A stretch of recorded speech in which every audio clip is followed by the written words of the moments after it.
Welcome to Seven-Sided Die's Carpathian Adventure. I am Bayuk Osman Ghazi. Travel back 700 years to a fantasy Earth.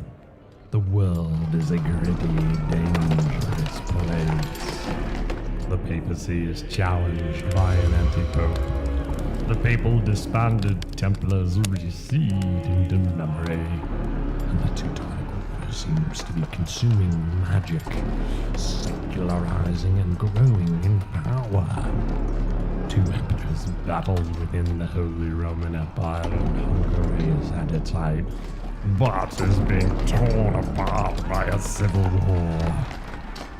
As they all fight amongst themselves, I expand rapidly and consume everything. The adventurers that call themselves the Champions of the Sun discovered that I am a vampire. Now they are trying to create a powerful weapon to destroy me. They will never succeed. While many have walked with these self-proclaimed champions, these are the present adventurers.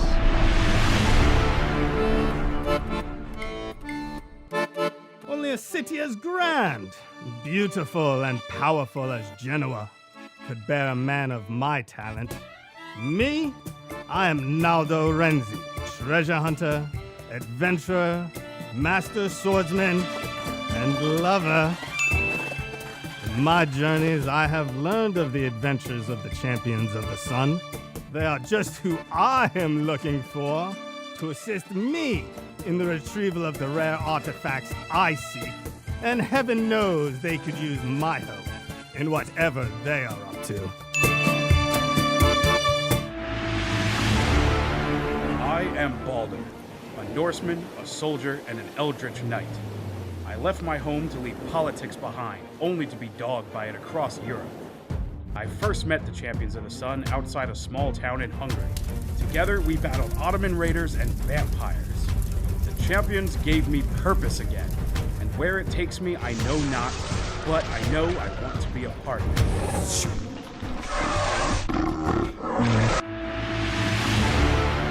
I am Kip Caelan, Ranger of the North, and I am lost. Hailing all the way from Garin in Scotland, I have faced great tragedy, losing all those dear to me. I am haunted by that fateful night, and what was taken from me. I face defeat at every turn, attempting to enact revenge on those that did this to us. And when all my strength, resources, and allies, save for my trusted wolf Lycoa, was depleted, I stumbled upon the Champions of the Sun at the Battle of Sutut. I decided to ally myself with these seemingly capable and worthy adventurers to aid me in putting the lost to rest. It is what she would want, or so she seems to indicate. I am Edric, and I am from England. I spent most of my youth in the Navy. Climbing the ranks, I was granted land and title. However, I did not fit in. A heretic to most, I fled, leaving my wife and children behind. In a city on mines, I met a group that changed my life forever, the Champions of the Sun. In time, perhaps they might help me reunite with my family.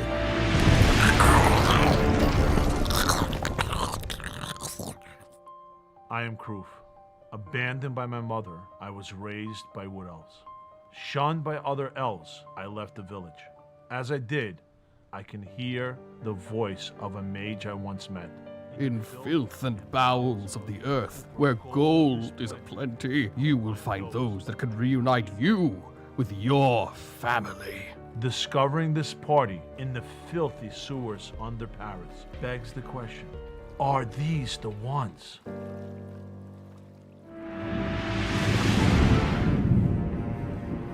In these dark times, the dead rise and strike fear and feed on the living. I am Baron Andre Franz Hellwing II. I am dedicated to unlocking the forbidden secrets of life and death.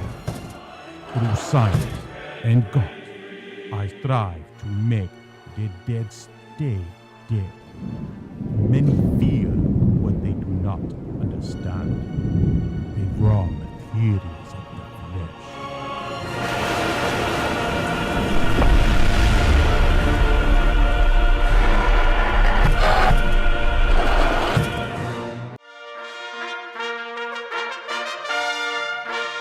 I am Matthias, of the House of Bathory, Knight Baron of Carpathia. With my traveling companion, Ambria, I was dragged into a whirlwind path by a rogue monk. But those I have met since then have earned my respect. And, more importantly, my trust.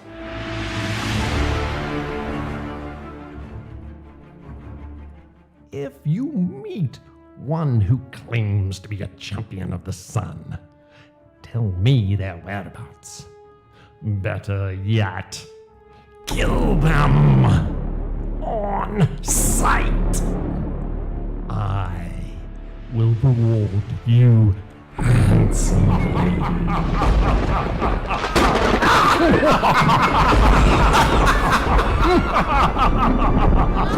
Welcome to Seven-Sided Dice, Carpathian Adventure.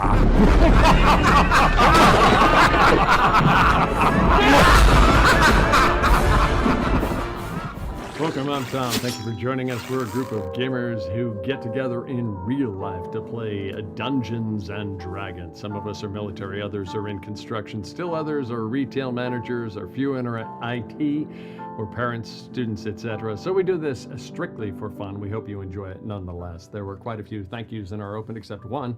We'd like to thank you, our Twitch, Facebook, Kick, Twitter X followers, and our YouTube subscribers. Thank you for joining us. If you have not already, please follow on Twitch and on Kick. Please like on YouTube and Facebook, and please subscribe on YouTube. If during the stream you follow on Twitch, or if you subscribe on YouTube, your username will pop up on the screen. To all of our subscribers, thank you. I apologize also for us being a little bit late. Let's jump right in. Welcome back, Champions of the Sun. I wish you good times, great rolls, and happy adventuring. The question, of course, is what happened last session? Good question. What did you guys do? You have an out. There was lots of discussion about history of the Champions of the Sun and where we have been as a group, the players and characters we've crossed, and different routes we've taken. Somewhere along the line, we were thinking about going to, or is it Avignon, to the Pope. We looked for a little bit more information, and I think that led Kip to either remembering or somehow talking about the mansion or whatever. We went to the library No. and we did a lot of research. A lot of research. And then you also went and talked to somebody too, didn't you? Did I talk to somebody? Oh, didn't we go back and talk to, we talked to the guy that gave us the carpet? We definitely talked to that guy. Yeah. Yeah. And he might have told us some stuff about Jean-Jean. Jean-Jean. We learned some history about Hugh de Pionnet. Probably, I'm just going by what it looks like in my notes. Hugh de Pine. That's it. Hugh, that was close. Swallow all the The letters. Grand Master of Knights Templar. We learned some history about. He was one of the guys that went bad, right? He was one of the demon worshippers. Yeah, demon worshipper, the Great Vampire. The first vampire. The first vampire, I think. He embraced Gnosticism. If I'm saying that right. His goal was to become immortal. He was charged with guarding the head of the true Christ of John the Baptist. The head, yes. The head of John. right, which we believe They worship it as like an idol and a relic or something. Yeah, correct. And we believe that is where? That's in Scotland. Yes, I that's think right. it's Scotland. That's right. Yeah. That is in Scotland, on the Isle of May, I believe, if I'm right. Yeah, I was there too. Yep. There was a poem about Twixt, Oak and Elm, and then I pretty much stopped writing. Buried Millions Free, and then I couldn't write anymore there. There was a deal struck with the demon Baphomet, who killed Hugh and turned him into the vampire. There might be some idea that the vampire is Ghazi. And we may or may not have killed. That was just our own. Or struck down Baphomet. Yeah, we made a deal with Baphomet, or was that Baphomet that we fought the other day? Possibly. Yeah. So there was we're not sure. There was no lore there. That was our Forgot own to ask names discussion before the fight. But I know he died on May 24th, 1136. What is your name? We asked we did some research on the amulet again. So the Abraxas. We know that. What is this? I can't read my notes. Shipway de Twu? Close. Amulet was the Mystics. Aladdin Bey. Ghazi has one. Choix de Tel. Yeah, it was way up there. Choix de Choix de Tel. He was a monk. You met him in the Dinaric Mountains. He had one of the amulets. Oh, that's the monk. But his was a little different, right? He's going to remember a lot more than I will about certain things. But Aladdin Bey had one. Ghazi had one. And then I know you sent one in Discord, which I do not have in my notes. His was made out of wood, if I remember. Good. Yeah, that's very good. Very good. I'm impressed. The letters stand for. Do you have a sending original, stone to planet names? Okay, I know that. Something like that. I thought it was it was the temple. So yes, Templar. we had learned a little bit more that brought us back to the Chateau de Chinon. Which this was probably a quest that we had like forever ago and never actually picked up on that thread. That if we wanted to learn more about the amulets and the vampires, possibly that maybe there was somebody at the chateau that can give us some answers, or we'd at least find answers. or at least we would find answers. We don't have anybody in particular, so we were like, that's on the way. Out of the way, kind of on the way. Let's go. So we went. So Avignon is that way. Scotland is that way. And the Chateau de Chinon is that way. Yeah, so we figured we'd just make like a quick scenic route and then go talk about the Pope or whatever. That's what it was, because we wanted to find out the answer as to why a weak Pope that was French was replaced by a stronger Pope that was French. There was a lot of poping going on. There was a lot of poping going on. There was so much poping going on. It was a very there was a lot of WTF about the frog legs going on. We were trying to figure out what was going on with these gigantic frogs. So that's still kind of out there, but it's a little bit more west than we want to go. But so we ended up going south to head towards the chateau, and we are now, I think, in a little town on the outskirts of the chateau, where we decided to stop at a tavern, have some conversation, and the innkeeper, Mordieu, is a blonde, potential thrall. She had 2 bite marks that were noticed. The Baron had a conversation with her to try to see how far along she might have been in being turned into a vampire, maybe. She was very moody and sullen, so she probably close. She was more sulky and moody than Kip. So it was decided that, you know what, we were going to maybe set a trap. This vampire is probably coming in to her. So when she went into her room, we kind of camped. Some people camped out of the room. Some people went to bed. And then we were all kind of hanging out in the tavern, and then the door opens up, and she came out, and she was in like a trance, and she was walking, and she left, and we kind of followed, and we got the sleeping people back downstairs to join us, and she walked into I believe that's the chateau. That is the chateau. So she walked into the chateau, and we followed behind. Or just walking? Basically, thrall walking. Yeah, thrall walking. Oh, like clearly. Yeah. Like she's not quite human anymore. Yeah, like she probably has like white glazed over eyes, and she's about to be lunch. She's a little vampire. Dinner. They're not like full teeth. They're just like a little pushy. Midnight snack. No, breakfast. Breakfast. Yeah. And then Tom sent us some more stuff, which I did not put in my notes.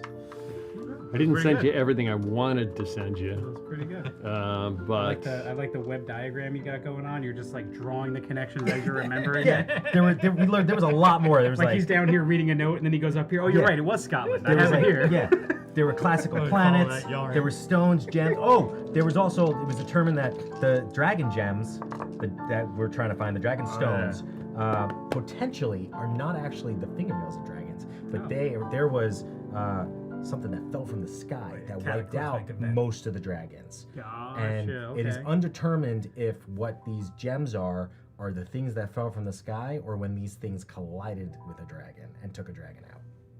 Okay. I think. I got you. And there used to be dragons everywhere. But the cataclysm. Yeah. And then So of a course, Giant meteorite. like Meteor. Something. popes, and more popes. Or like a rain of. Popity pop pop pop. Yeah, a lot of pope. Good stuff, Mark. A lot of Good pope. memories. A lot of pope.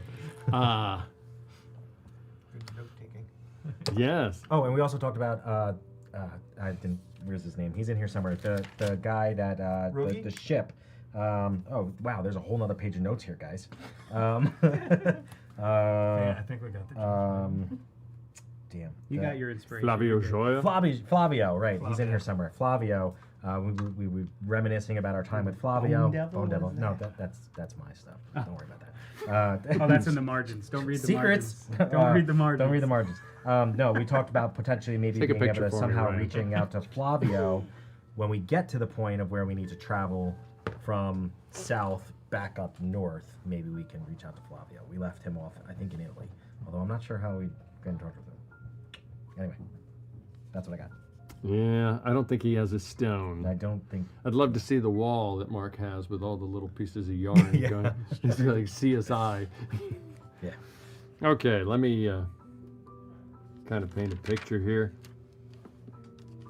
That's what's behind the curtain in the basement. You open it up, big clue wall. I'm pretty sure Tom had an entire map and everything outlined for us that we totally just covered up with this map and never touched. Well, I there think you that's go. what happened last session too. So Tom wanted to go this way, and we all took it that way. I don't know. He started us over there. I felt like we went the right way. That's why I drew the circles. You left, you came back. You left. You came. Now, you guys are outside the city of Tours in central France. You were in a tavern in the Chouette Blanche, Something the White Owl.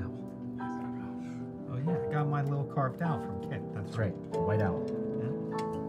And you did camp out, some of you, down in the common area, waiting for what you believed was a vampire. Happy birthday. Oh, yeah. Oh, thank you. I even brought you one of these. I do.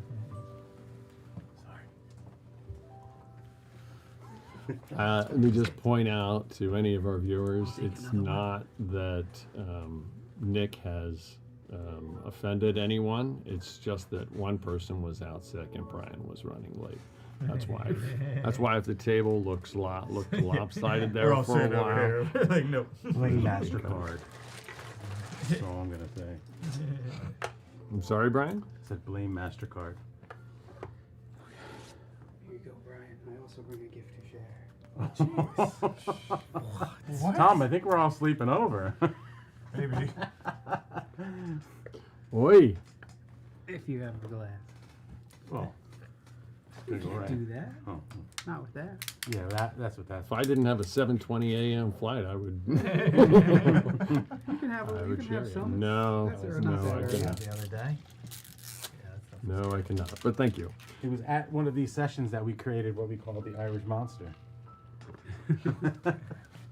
That's right. It even made a thumbnail. Yeah, yeah, yeah. Thank you, sir. Sorry, go on, Tom. I No, apologize it's all for good. being disruptive. No, it's all good. Some things are just too important. Like what's more important than D&D? Exactly. Okay. You're gonna need more than that, Brian. We did. Okay. That was quite a bit. I'm a big boy. There you go. Children, do not try this at home. Okay. It'll put hair in your chest. Yes. Or better yet, do. Anyway, you are in the city of Tours. What you believe was Mordu was bitten by a vampire in an effort to try and perhaps catch the vampire, and decided to set a trap, as Mark outlined so eloquently. Some of you camped out in the common room. Waldo was still up in his room. A few hours into the night, you guys have not completed another short rest, but you had just completed a long rest. A few hours into the night, Mordu got up and walked out of her room and started walking across the common room toward the exit. I think Edric, Kroof, the Baron quickly aroused one another if they weren't already up. Kroof ran upstairs, got Naldo, woke him from his beauty sleep, and they quickly came back downstairs and started to follow Mordu out the door. She walked across open fields. She kept going across, and the rest of you kind of hung back about 60 feet behind her. And it became clearly evident that she was heading toward a large chateau on a slight rise with no hills around it, but a glorious moon illuminated overhead. There seems to be lights emanating from the chateau, the two towers on either side of it. It seems unusually well lit up for a chateau. The lights look a little kind of unreal, if you will. She continues up toward the door. You guys are about 60 feet behind her. She pauses at the door. This is the this is the girl that they were following. Yeah. Yes, it is. From the Mordu Gotcha. That is clearly bitten. Everyone, we must hide and wait. We shall follow her in. Hide behind what? There's nothing out here. It's open field. There must be something to hide behind the corner. We all just start going from left to right. They're gonna open the door any minute. I hide behind Balder. She We're all is in a stacked trance. up behind Balder. She is in a trance sleep state. She will not awake Well, if she sees us. Can we sneak up and hide behind the railing of the stairs? Yes. I don't think we're worried about her seeing us. Well, yeah. Whoever opens the door. Right. She will most likely have free entrance into the house. So let's all She rush is up and expected. hide right under the staircase. Around the side. Just on the Scooby-Doo side, style. so they don't see us from the door. Okay. I mean, Naldo, if you pretend like you're in a trance too and walk up, maybe you'll get invited in. There you Very go. possible. They would be lucky to get somebody such as me to join the ranks. I mean, if Galele was here, we could do makeup and It do might fake help. bites. It might help with my hand too. Maybe. It might help it to regenerate. Maybe. We can just stab him Hey, poison the this sounds like a fantastic idea. Don't tell the Baron. Don't tell him at all. Go for it. All right, thank you. So are you guys scurrying toward the building, or you're still back about 60 feet? It is dim light, but it's pretty bright dim light on if there's a spectrum of dim light. I think if the picture is accurate to what the place looks like, It's the best Tom could do. the plan was kind of to like tuck in around the staircase. Yeah. Because it's kind of like on the side down of a the little. building, out of sight of the windows, just kind of hide in somewhat sight that we can see the door. Okay. Are you all going to one side? Are you going to separate sides? Or Probably go to separate sides. Yeah. okay. Who goes to the right? Who goes to the left? You notice the staircase is, as depicted, fairly large and stone and what have you. Stone pillars, stone balustrades, I guess you would call them. Who goes to the right? I'll go to the right. I'll go to the right with noisy. I'll go to the left. I'll go to the left. I'll go left. Always go left. Okay, these three go left. The ones on my right go left. The ones on my left go right. Kip's gonna do like the stop, the roll, like. You scurry up along the edge of the building. As you get close to it, you look at the windows. They're opaque, Oh, perfect. but the light seems to be emanating from them. The windows themselves. They're reflective. doesn't look like moonlight. It almost looks, it has that 47 degree Kelvin kind of look, that kind of like warm glow of candles and fire, a fireplace look emanating from it, versus the moonlight, which is very, very different. Getting a little esoteric for D&D, but a very different color temperature, if you will. Right. So the light is illuminating from inside. Or possibly the windows themselves. Possibly like the glass is what's going on. Okay. Perhaps magically. Okay. Kip, can you do anything to make us more silent? Do you have anything available to you? Shut up. You can say it in a whisper. If I whisper it, Let me the fans teach at you. home will not hear what I'm saying. You are so noisy. Just slap him across the face. Shut your mouth. I do not. Just be quiet. I have a surefire way to not make any noise. You just crouch while you run. Yes. No one will hear you. Well, if you have a theme song, just do it very slowly. You are outside the edges of the building, and literally you're crouched down waiting, and she reaches up to the door handle. And as she reaches up to the door handle, Mark, in your mind, all of a sudden, perfect timing when you're trying to concentrate on what is going on, somebody comes to you. Oh no. Oh no. Oh no. Get out. And he starts saying to you, Kip, wrong music. Kip, Kip, this is Jumnus. We were in the midst of a battle, and we received your warning. Still, we managed to destroy almost a regiment of Ghazi's armies. Yes, indeed. Whatever. And the men desperately wanted to press their attack on Ghazi's grand camp north of Constantinople. However, we saw that we were being pressed from the north and south. We sent a detachment to delay Ghazi's forces and pressed on for Thessaloniki. It was a near run. Unfortunately, Ghazi's forces bypassed us on the north and south. We made it to Thessaloniki, but they surrounded us in here. We're now trapped. Ghazi also now has a system called Devshirm. He forces every family member in his conquered territories to give up a son for his armies. So as he conquers land, his army swells. Ghazi must be stopped soon before it becomes a tidal wave that cannot be stopped. You can respond. So they're surrounded. We tried, Jumnus. We tried. I'll like get close to the ground and I'll like, as though I'm talking into the dirt, and I'll cup my hands and I'll say,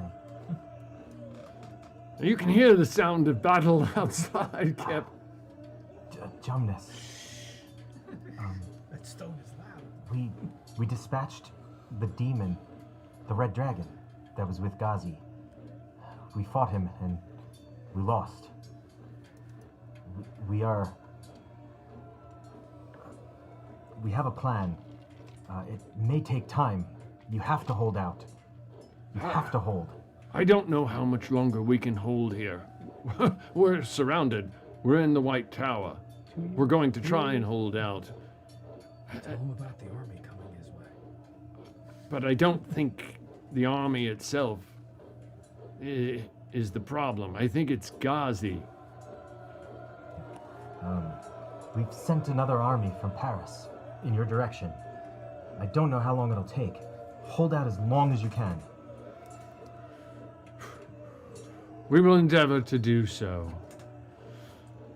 His voice fades in the background. 2 years at the most. Aldo. What? I need the saber. I'm on the other side of the stairs. Turn around, say, I need the saber. Baron, It's back in the cart. There's- Baron, that was Yes, it is. It's back that in was the cart. Jumnus. I don't think you knew him, but he's in charge of our army. Back They're in the getting cart. the floor wiped with them by Ghazi right now. It's an They're antique. holed up in Destiny, the White Tower. He says it is grave. I don't think they'll last until the army arrives. We've got to Speed is hurry. of the essence. I don't know if this side quest of ours can delay us any longer. This is not much of a side quest. We must find out as much as we can about how to kill these vampires. Gazi is a vampire. We need the dragon crystal. We must hurry. If we leave right now, what difference does it make? We don't have a dragon crystal.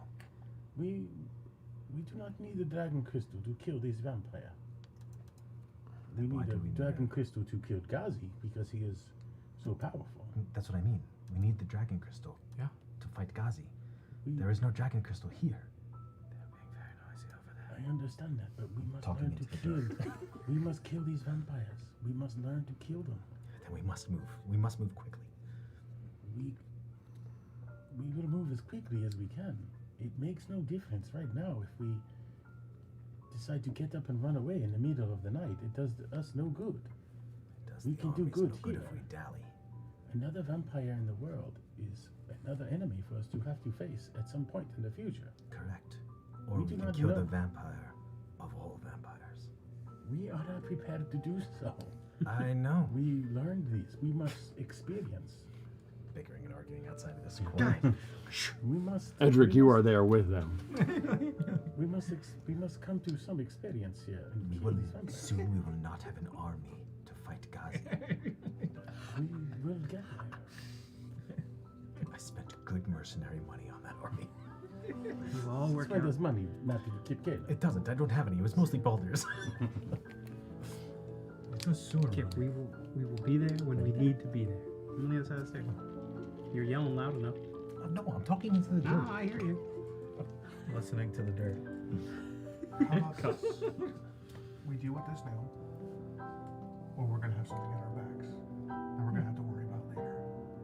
Okay, then We're already, yeah. then we need to go. We're waiting for her to go into the house. But we need to wait faster. Then hurry up and wait. Did you bring the bitumen? I don't have any bit of it. Naldo, It's in the cart. Naldo. It is important if we face the vampire. Yeah. That we must stab him in the heart with a wooden stake. But Okay. we must take his head off, which is why All I right. would like to have the saber. I told you it's in the cart. Go get it. Kippa pops out. What if it's a she? It's Does an, that change it's an anything? antique. You can't just go swinging it around. What if it's not a he? Does it change anything? It does not matter. Okay. Let's just say. Let's just go. Is she What still I'm there? saying. Is she still there? I don't know. She's gone. She's gone. During our She's like in there, like the vampire's like hanging out with us talking. Doors locked. just sitting there. Like, Maybe you guys should just go. I'm with him. I'll send Georgie to go get the saber. The door slowly opens. The light emanates from behind, and you see a figure. You're looking at it at a kind of a difficult angle. You see a figure silhouetted in the opening to the extent that you can at the angle you're looking at it. A hunched figure with long white and gray hair. If you've seen Rocky Horror Picture Show, think of a slightly older riffraff, if you will, standing there in a black cloak, in a red tunic, and dark grayish maroon pants and black boots. And he just motions for her to come in. Mordu starts to move into the room. Baron, as you're leaning up against the building, you feel a slight warmth in your chest. And in front of your face, you see a little bit of a red glow. And you realize where the red glow is coming from. It's coming from your amulet. You glance down, and there's a very dim light emanating from it. Ooh. What No, you didn't. are you doing? You have a vampire detector? Put that out. The door is open. The door is open. Do not think we should let the door close. We may not be able to re-enter. Do we rush? Charge in. Mordu is walking into the doorway. Very slowly, but she moves in. The figure that you saw has clearly stepped back into the building. Baron will take his crucifix. The door Rip it off his starts neck, to close. and I'm going to rush the door, and I'm going to shoulder the door open with my crucifix in hand. Okay. Following right behind. I throw Naldo in the window. I will shoulder the door open, and I will be back, you foul beast, back with the power of Christ. We have the upper hand. Roll initiative, please. And if everybody could take those figures off briefly off of there, please. Georgie, no. And the flowers are still on the table. Oh, I rolled a 1. Not good. First roll of the day. I got a 0. You have a minus 1 to your initiative, don't you? No. Hit me with a 22. You are entering from right here. Or rather, you are just outside this area right here, if that makes sense. If you could just... Well, Baron's not. But you understand what I mean. Well, he's not Put yet. the Baron in there.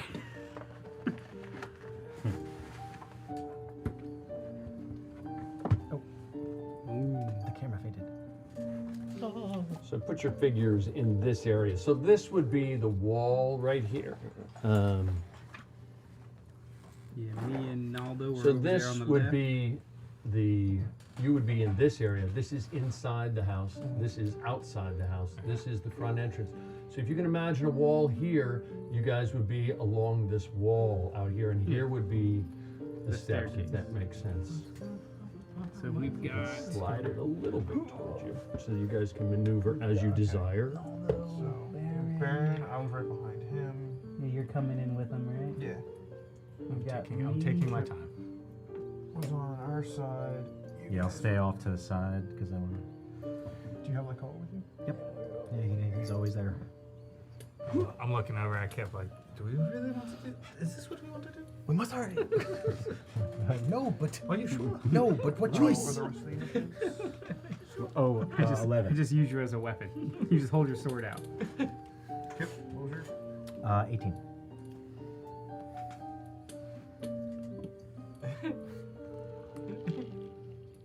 It would be nice if I had the saber. Georgie's getting it. You left it in the car. I'm sure Georgie will be back at some I point. have to return it. I have to. It's just for safekeeping. It is not for You using. have the card. I picture Georgie We holding have it. Mulder, we have the card. I picture Georgie holding it, running up the staircase, just banging it and dragging it the whole way. Jewels coming off of it. Dings and nicks. Like, I'll go Kip. it's bent. You. Boulder.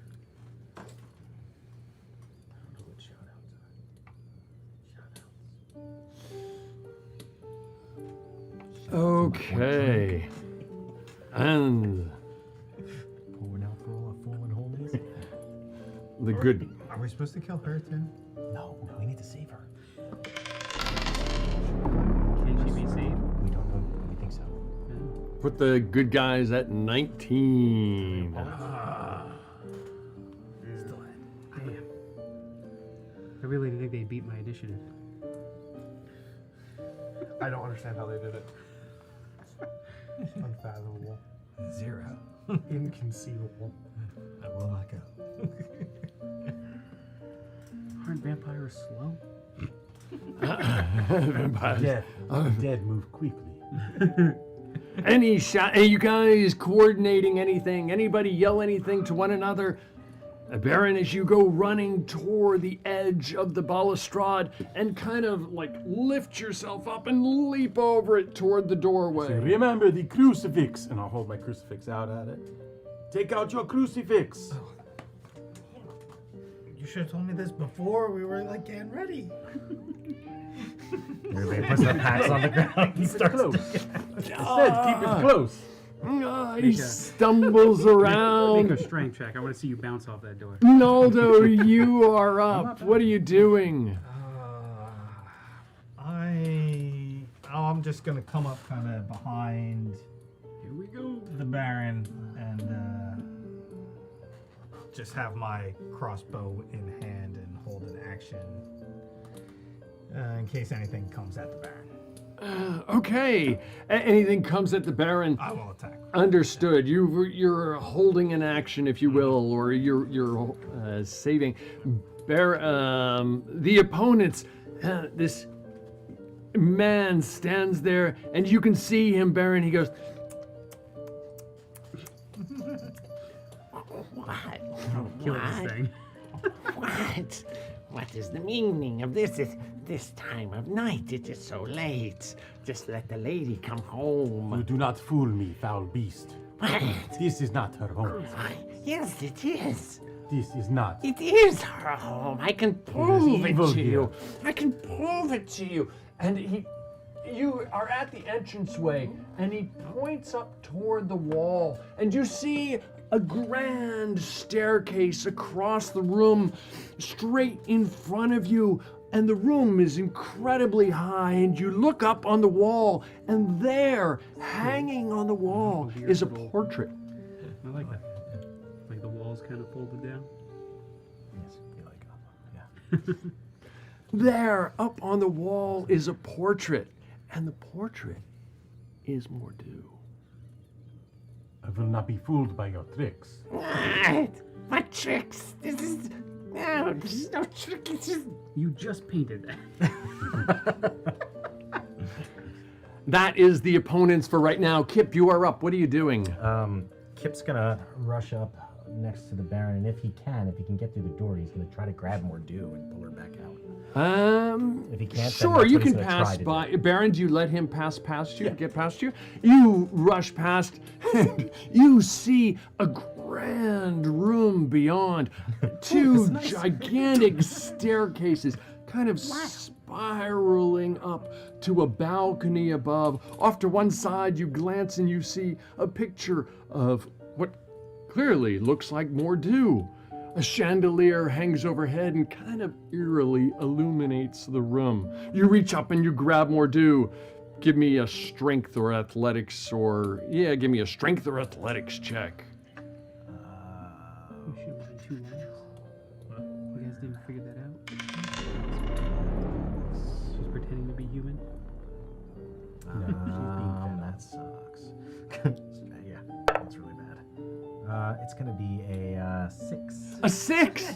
Yeah, I'm really weak, but I'll be like, pardon me, miss. I'll grab her and... Please come with me. You reach up to grab her and with her strength, she's not trying to resist, but she's just kind of like stiff, and it kind of an object in motion remains in motion. Yeah. An I'll object have that moment where like I think she's just gonna come with me, and I'll be like, oh, like I'll look back she's and be not like, she's not like she's fighting you, but she's transfixed. Yeah. She's kind of like you just didn't have enough strength to move her at that moment with her 8 to your 6. Yeah. Okay. Dang it, I rolled an 8 too. Okay. And the two of you are standing there in the entranceway, slightly in front, and you see this figure slightly hunched over. He looks like the miniature. He's got long gray hair. He's got slightly awkward teeth, and long aquiline nose, big gray bushy eyebrows, bigger than my eyebrows, bigger and bushier than my eyebrows. And he's wearing a dark black cloak over a red tunic with dark black boots. And he's like, what are you doing? What are you doing? Baron, you are up. Does he react? Did he react at all to the crucifix? I was gonna wait and let it go on your turn. Your turn. Okay. You throw the crucifix up and holding it out in front of me. I want to know if he reacts to it. Does he back away? And he looks at it and he's like, and he doesn't look happy. Okay. But he's like, What? We are not Christians here. Please, put that away. Put that away. Put that away. See, this is not how normal people Please, act. put that Trying away. to still. Foul beast. This day shall be your last. No, put that away. I command you to grovel in front of me and beg for your life. And I'll cast command on him. Okay. Whoa. Dude, they're just people living their life, man. Wisdom 18. Baron got It real. seems like you kind of like brought us into like a domestic dispute. Yep. You know what? Okay, we can just leave. You know what, Tom? We're just gonna leave. I'm just gonna pack it up. We're just gonna DC, turn what's the around. DC? Well, don't even bother. We're just gonna leave. We're Okay. gonna pack it up and leave. All right. There you go. Yes. Goodbye. You strange one with the kilt. Close the door behind you. Close the door. Thank you for watching the Carpathian Adventure on 7. The door's too heavy. I can't close it. I'm too weak. Yeah, no, it's always. No, it's all cool. Wisdom. You can leave. He's your like door. closing in slow motion. Tom's not that unprepared, but what are your you? might, You're you're just casting command? Command for him to grovel, drop to his knees. and Okay, grovel. understood. Is that a what type of? Wisdom? Wisdom. I understand. Is it like a charm or what is it? I don't know. It's a charm. Okay.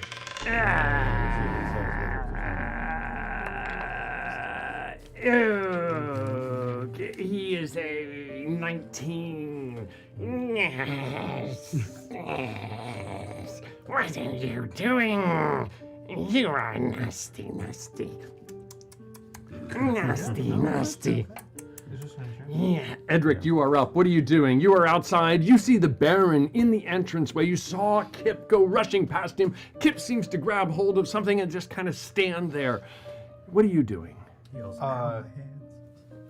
I take my rapier, I put it into the Baron's hands as I reach forward and cast Sacred Flame.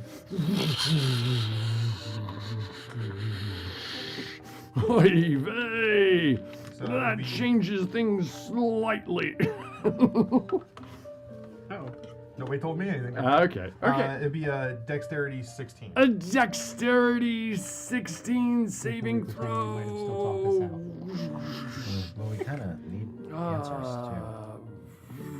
Give me a sec here, Dex. He's minion vampire. He's not lead vampire of the house. He just answers it. You might Yes, he is Dex 16, you said? Yes. Yes, he saved, but what happens? Absolutely nothing. Nothing? saves. Oh, I thought it might be like half damage or something like that. Okay, that is, so you are where you're like leaning over the Baron's shoulder. Yeah, or basically I just something kinda, like, that. reached I'm over just his gonna put you shoulder over, like, and- you're and kind of like cast it that. forward. You're kind of like in there, so to speak. I would have approched him more. Oh, nice. On my turn. we're to be all- honest Okay, with you. we're all- sure. Yes, because I'm holding out. You put your figure where it is. You could easily have done so. Okay.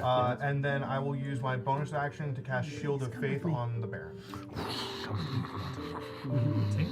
So that is. and then cry. You get a +2 to your AC. Sweet.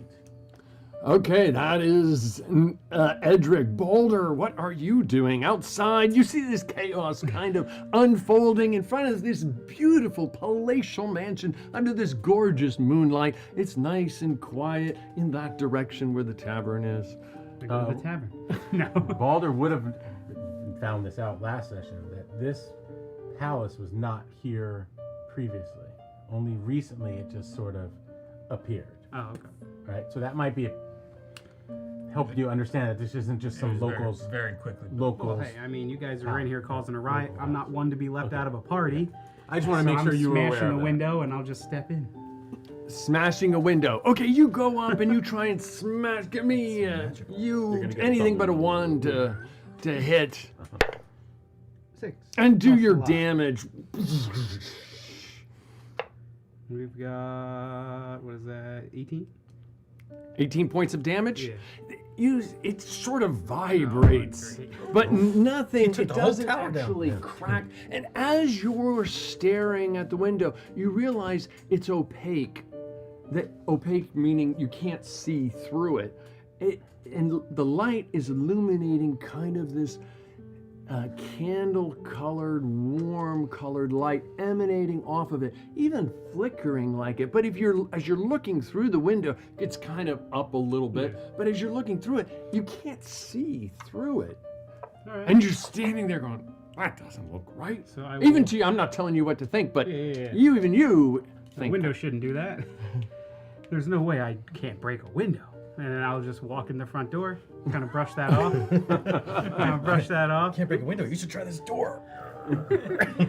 I'll kind of push past the Baron. You push past the And Baron. I'll just give like a, well, that was weird. And hit the vampire. What are you doing? Why are you hitting me? Why are you hitting me?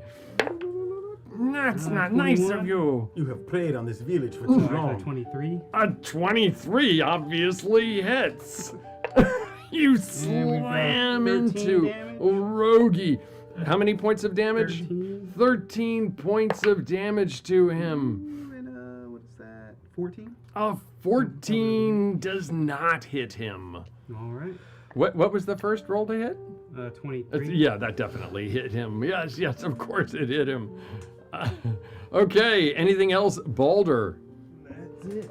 You are there standing next to him. Any shout outs from the peanut gallery? Anything you guys are yelling or coordinating or talking to one another about? Nothing. This is not the main vampire of this house. This is one of his familiars or his minions. What was the role of Guillermo de Negari's removal of the Pope? No. That's his I would not say Angutafaga. that. We've got to get her out of here. That's what Kip will say. Give me 1 sec. There we are. Why is this? This foul beast has preyed on this village for too long. We must bring him eternal death. All right. Working on it. Okay, well, that's not gonna work. Well, Okay, that's what happens anyway. when he shows up. So you are inside, and he, at this point, he just kind of turns to you and he's like, Why are you doing this to me? you're standing right in front of him at this point, Balder, and he will sit there and he draws a sword and he just goes whoosh, whoosh, whoosh, and striking away at you 3 times. Whoosh, whoosh, with your incredibly difficult to hit through armor. And, huh?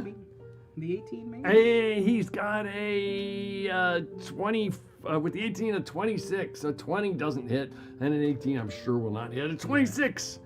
Hits. A 26 hits you. can't stop You it. take 8 points of slashing damage. Give me a con save, please. Never recover. Balder.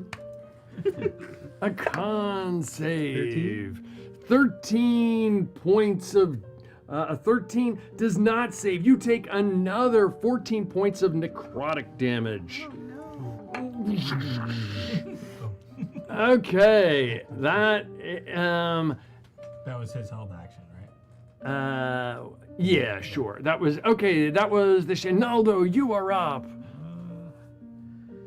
Just kind of like, I'll put the crossbow back on my hip and I'll take like a couple steps back. And I'll get a running start. And I'll kind of like jump through everybody and go to land. Would you like any kind of thing? Any kind of acrobatic? No, I think it's cool. I can run, spring you.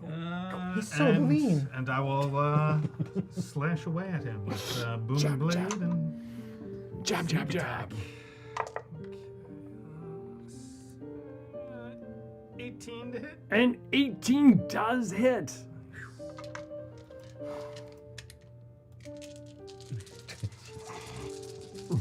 See the dice cup? Oh, it's so silent. That's pretty low. 5. Let's see. Oh, that's thunder damage.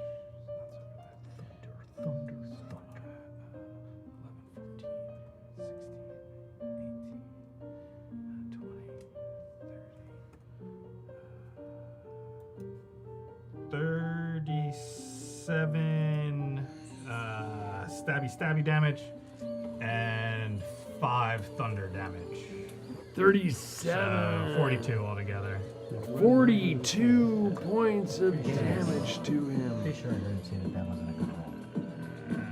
There was a lot of 5s and 6s on his sneak attack. His other dice might not have been a good roll.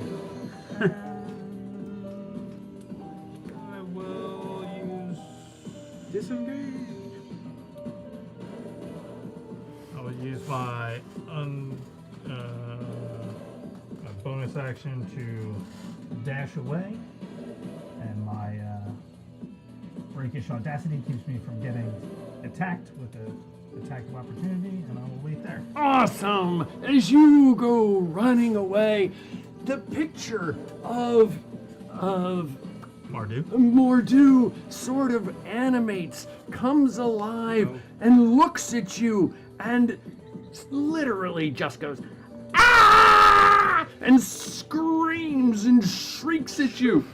Give me a wisdom save, please. We're trying to save you. That's only gonna be a 9. A 9. You take.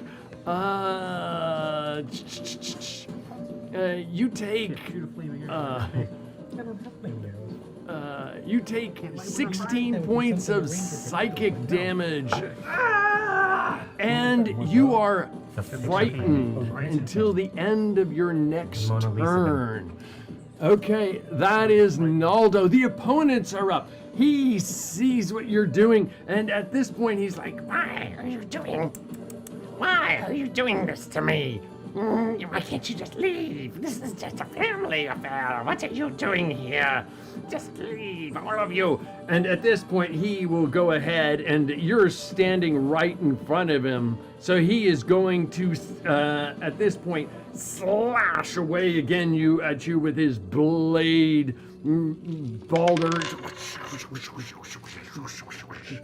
A 24, and the others, I'll call that a 10. A 24, does that hit? That hits. Whoosh, and you take another 8 points of slashing, and give me another con save.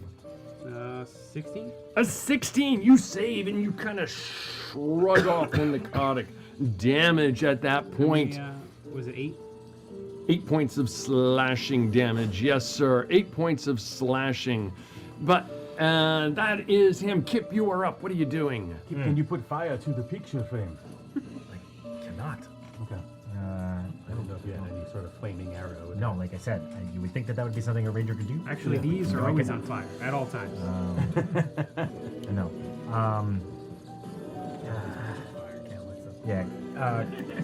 We can do that. Let's see what's gonna happen here. Lykoa's gonna come rushing in, and then for the bonus action, Lykoa will attack him. Which I just did. I wasn't ready for that action. Ready for that. All the way over here. Sorry. So Lykoa.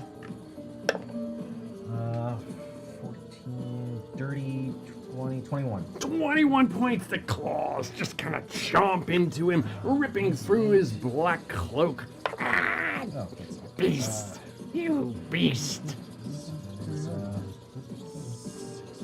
9, so 9 points of slashing damage. 9 more! And then he needs to make a 5, 10. No, he's too close. So that's Lykoa, and then Kip's gonna keep trying to pull her out, so he's gonna try to drag her away.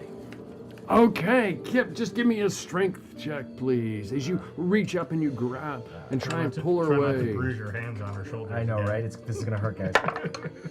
It's a 6. A 6. Well, and she's not resisting so much as just kind of existing there. Yes, a 9. She just is like kind of Somebody like help me. You just can't seem to move her for some bizarre reason, Kip. And literally at that point, you guys glance up and you notice on the opposite wall another painting. But this painting does not look like the guy in the room. This guy looks rather regal. He's a very tall figure with a beard a gray beard, but a regal beard. He's got gray, swept back hair. He's wearing a high collared red tunic, and he has a black cloak with red trim, and he's wearing maroonish pants, and he looks over at you, Balder, having hit Rogi, and he goes and shrieks at you. Give me a wisdom saving throw, sir. Good. 10. A 10. A 10. You take. Where is it here? You take from him. You take 32 points of psychic damage, and you are frightened until the end of your next turn. Hey, Tom. So, thematically, when Kip's trying to grab her and he can't pull her, he's gonna have like this post-traumatic stress moment where he's not trying to save this girl, he's trying to save Cyan. And he's pulling her and he stops and he sees and he turns back and he looks at Edric. He's got tears in his eyes. He's like, we have to save her. That is Kip. The Baron, you are up. So be it, evil beast. I'm gonna take out my Morning Star, and I'm gonna swing it low, almost towards his like legs, and that will be. Is an 18 hit? An 18 does hit. You feel the crunch of bones, even on the end of your Morning Star flail as it crunches so I will into use him. the superiority die to wrap the Morning Star around his ankles and give him a pull and try to attempt a trip attack. Okay, what do I have to it's do? A 15 strength save. A 15 strength save from Rogi. A 15 strength save. Here goes. Ooh, he's got a 16. He just barely saves. He is a vampire, dude. 14, 15. So that's 15 points. 15 points of damage to him. Of bludgeoning damage. 15 points of bludgeoning. Ah! And I will. What did I just do? Bonus action.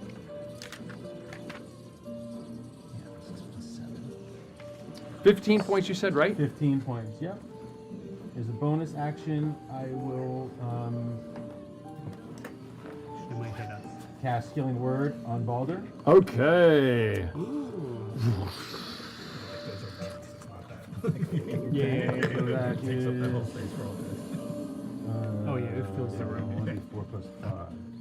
It's not gonna be a ton, man, but might make a difference. Anything's better than nothing. 5, 6, 7, 8, 9 points of healing. 9 points of healing to Balder. It's like that one sword attack didn't even happen. There you go. Yeah, see that? Awesome. Right. That is. I'm gonna hold my ground. Crucifix out.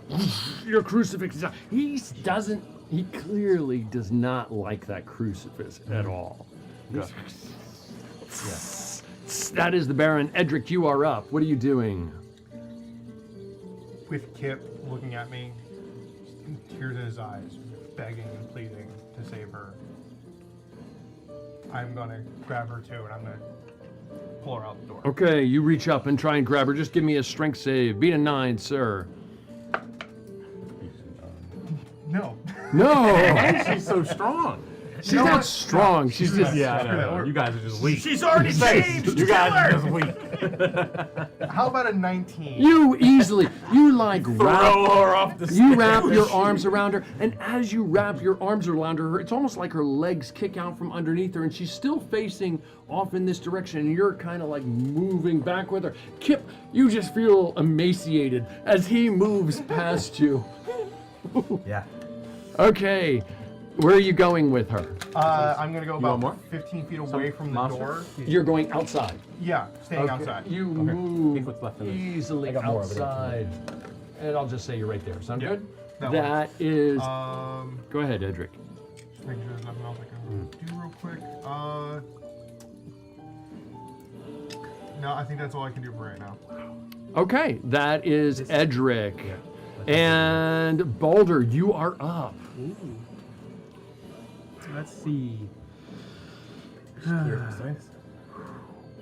What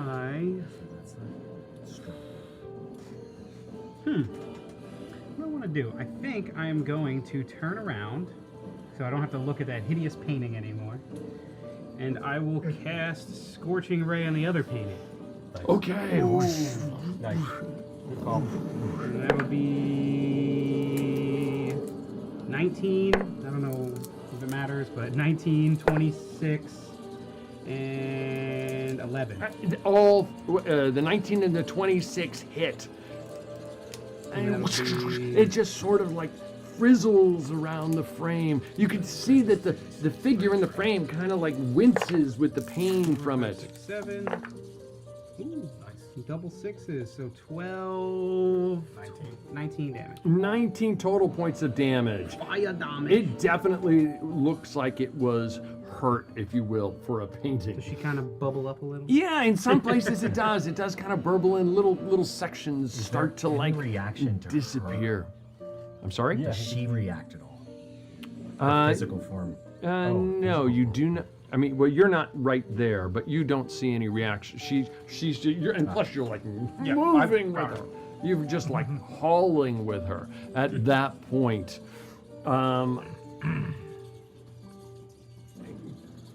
As you're standing there in the chaos of what is going on around you. And then I guess I'm gonna move. Sure, go for it. I guess I'll kind of go like. I'll get an attack on you, right? Under the staircase. Now I'm mobile. Oh, nice.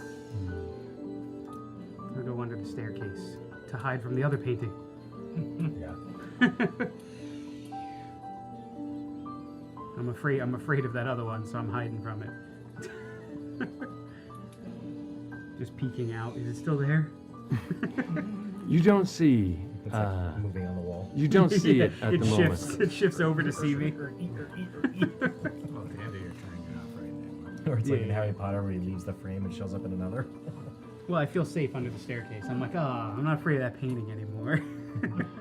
Even among the chaos going on around you, Kip, the sound of the chaos still echoes around you. And even as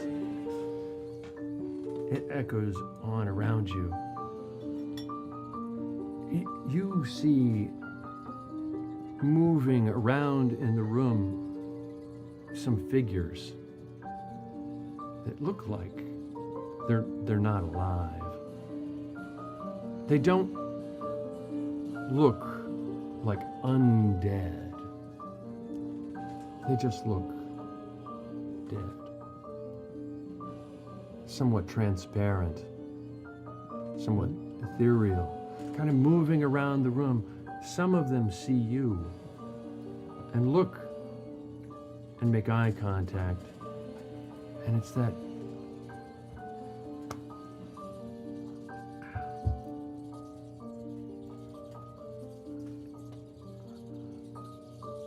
kind of that sense, are you looking, but not said, are you looking at me? Yeah. It's a feeling that's pretty familiar to Kip to say when they recognize that they can be seen, and Kip knows that they know that they've been seen, and he doesn't know what to do with that sometimes, and sometimes he just looks away, and other times like he just becomes transfixed. And in this situation, he'd observe and think this is a house of death and be locked in. A moment later, as the chaos is going on around you, everything seems to slow down, but the swords are swinging, the sound of screaming voices are being heard. At the same time, everything seems to slow down, and you hear a familiar voice. And she says, "You look like you've seen ghosts." I do see ghosts.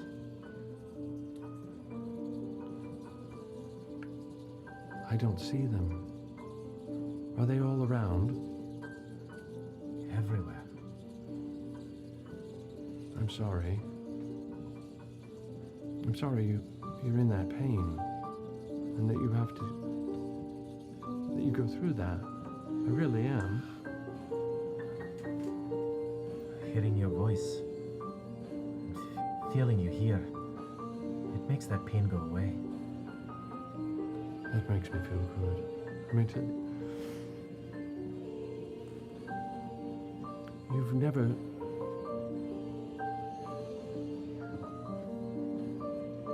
never said it. I'm dead, aren't I? He'll be afraid to answer, and he'll, swallow deeply and... Hi. We are. It's my fault. What? It's your fault that I'm dead? I couldn't save you. I didn't get there fast enough. He slayed you. He slayed our whole town.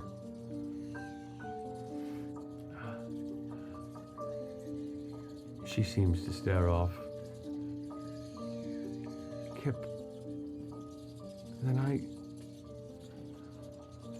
think I'm in... Is this... for me, Textuine? I flee from them. The beasts. And I hide. But I don't know what they want, and I don't know how much longer I can hide.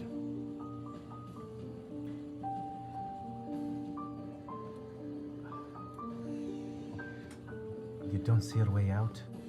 A way back to me? A way to the gods?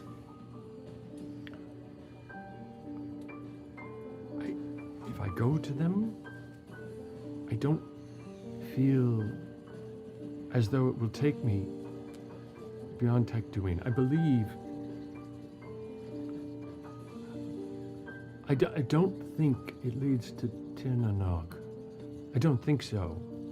I get the feeling the beasts,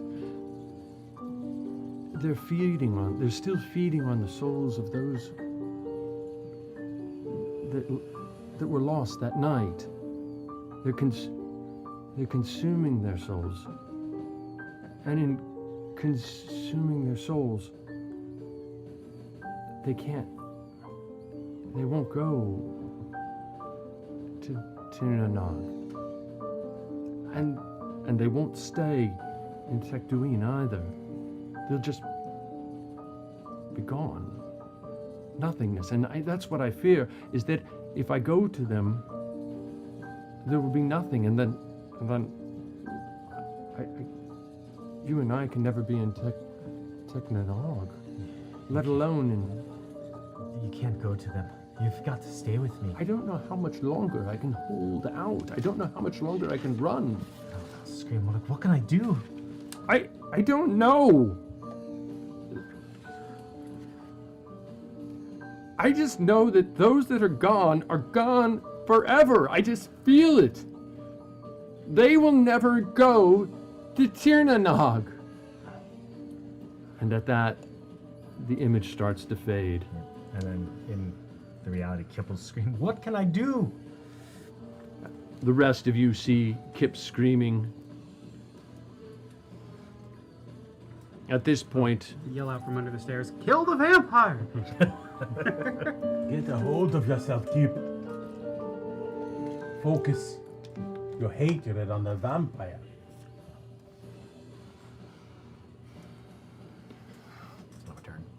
That was Balder, right? No, yeah, I'm still snapped out of it. And he shouts, is there anybody yelling to one another? Kip, destroy the paintings! Get over here, help me. That's all I shout. Someone jump up there and grab it. Surround it with your crucifix. I'll say, we can keep it at bay. Snap out of it and say, Barret, the dead are all around us here. This is an evil place. We must free them, Spo. We must free the spirits. We must free them all. We kill the vampire. the master of the house. We will free them. We must keep her out of here. She has not yet fully changed. If we kill the master, she will be fine. Edric, tie her down and get in here. How do you know this? I have studied much on the vampires. It's like chapter. So then why are we here? If you know what we need to do. I cannot do this alone, Balder. I depend upon you.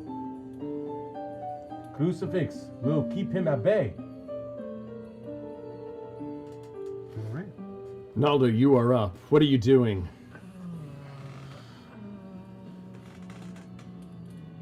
Carve a crucifix in his back.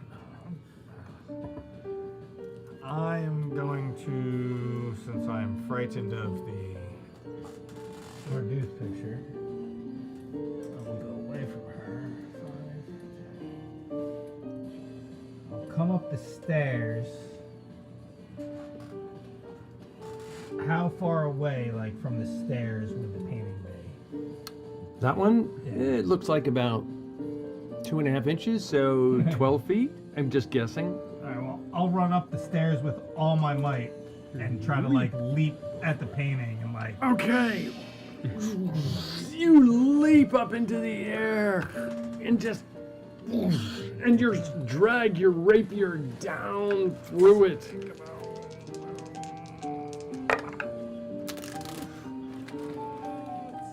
16 to hit? A 16 does slice into it.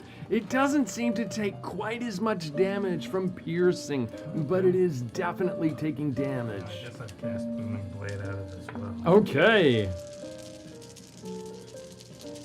Not as much damage as he's rolling like 15 dice.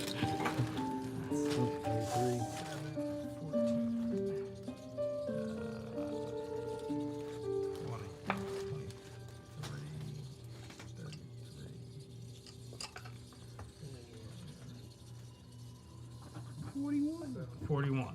41. Again, it doesn't seem to take quite that much, but it does take a lot of damage. Anything else, Naldo? Oh, and then I would be. Oh, my sword. Oh, the perils of resin figures. I did just get 2 metal swords, one for Edric. He just stabbed He a did wall. just slam it into a wall. Oh, this is true. This is kind of weird.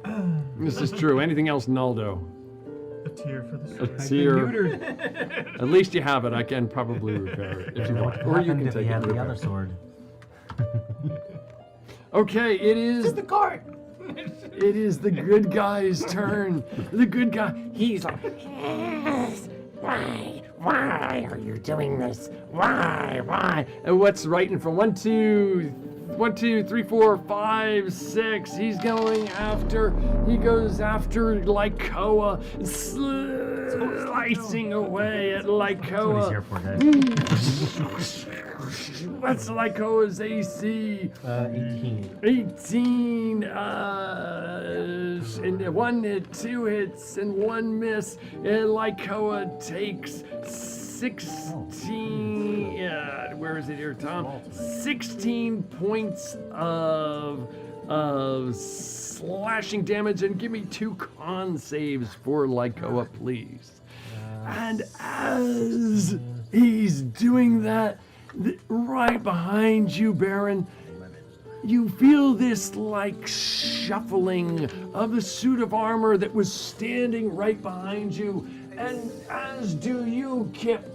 And the 2 suits of armor just sort of come alive, and one turns and lifts up a sword and slices down your back, as does the other one at 1, 2, 3, 4, 5, 6. At the other one slicing away at Kip. So the first one slicing away at he slices away at the Baron, and Yikes. And what was three attacks there? What's your AC, sir? 20 right now. 21. Just 20. a 20. It just sort of like bangs against your armor. Bang, bang, bang. Flares of runes pop Bang, up bang, and stop bang. My new knight. Doesn't get worse than that. It doesn't get worse. And I'm Like Koa got an 11 on the con. 11, and he takes, like Koa takes on both saves. Oh, it was 2 saves? Yes, 2. No, then the other one's a dirty 20. Okay, so Lycoa takes another 28 points of necrotic damage, and the one slices away at you, Kip. The suit of armor, and lousy rolls, good rolls for you. I'm gonna assume now you feel this figure just slicing away at your backside. I failed one. So he's missing me. And that is the good guys. Kip, you are up. What are you doing? Keep an arrow to his heart. Would be. We do it. Yeah, Kip will take an arrow and he'll break off the metal tip and he'll shoot him. Okay. Yeah, right. So that is a oh, dang it.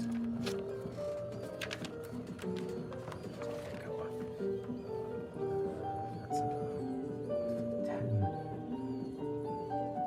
And a 15 to hit. A 15 on Rogie. Just hits. Ooh. So then that's 16, 26. 26 points of damage to him. He is still up. All right, and then I'm gonna shoot him again. Take him up. Right. 13? No, 12. A 12. Whoosh, the arrow rips through part of his cloak, not doing any damage to him. All right. Movement. Back? Yes. I'm ignoring it.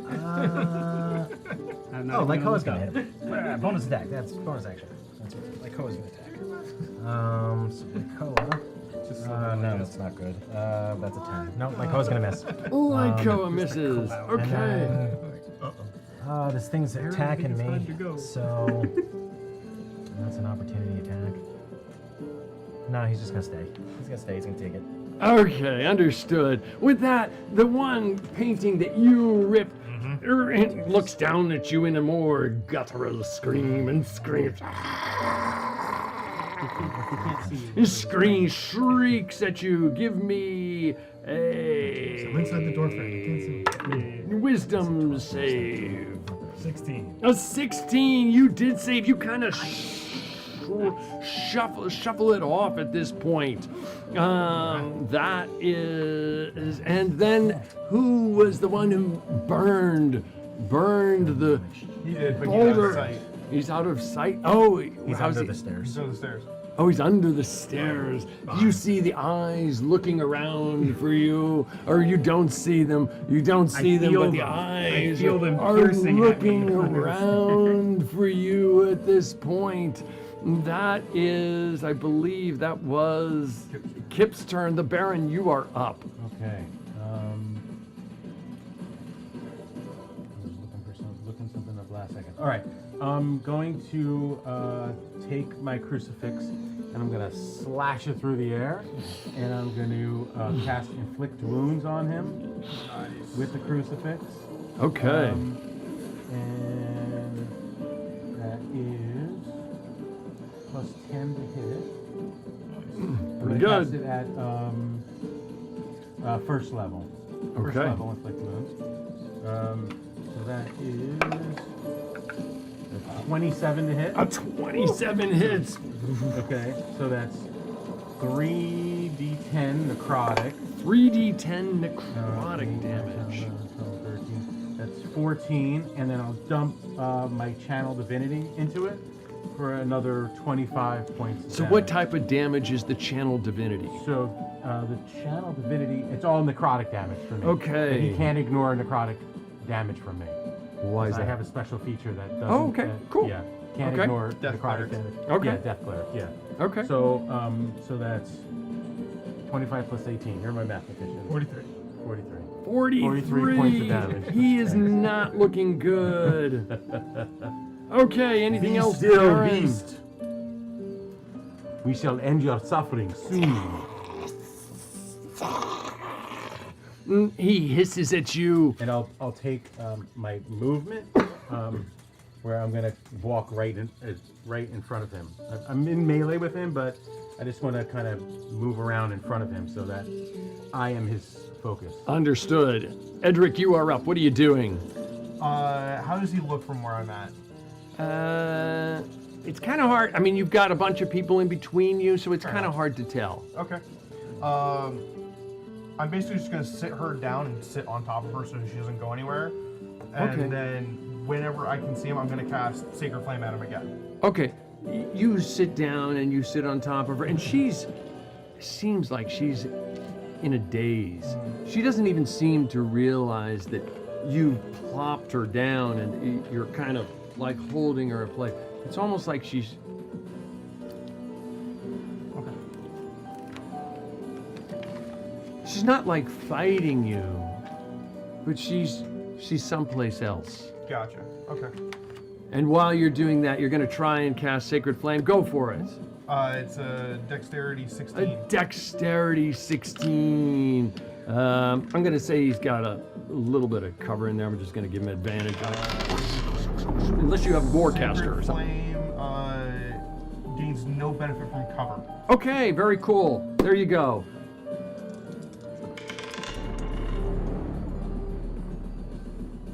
He's got a... What he said, Dex.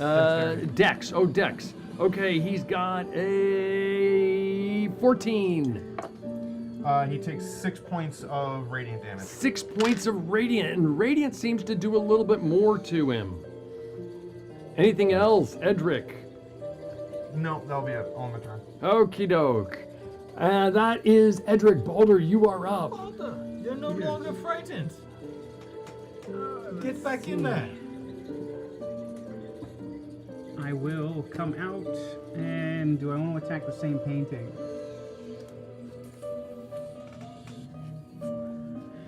Let's do... Yeah, let's do it. Come on. 5, 10, 15. And then I will... Let's see, what do I want to do?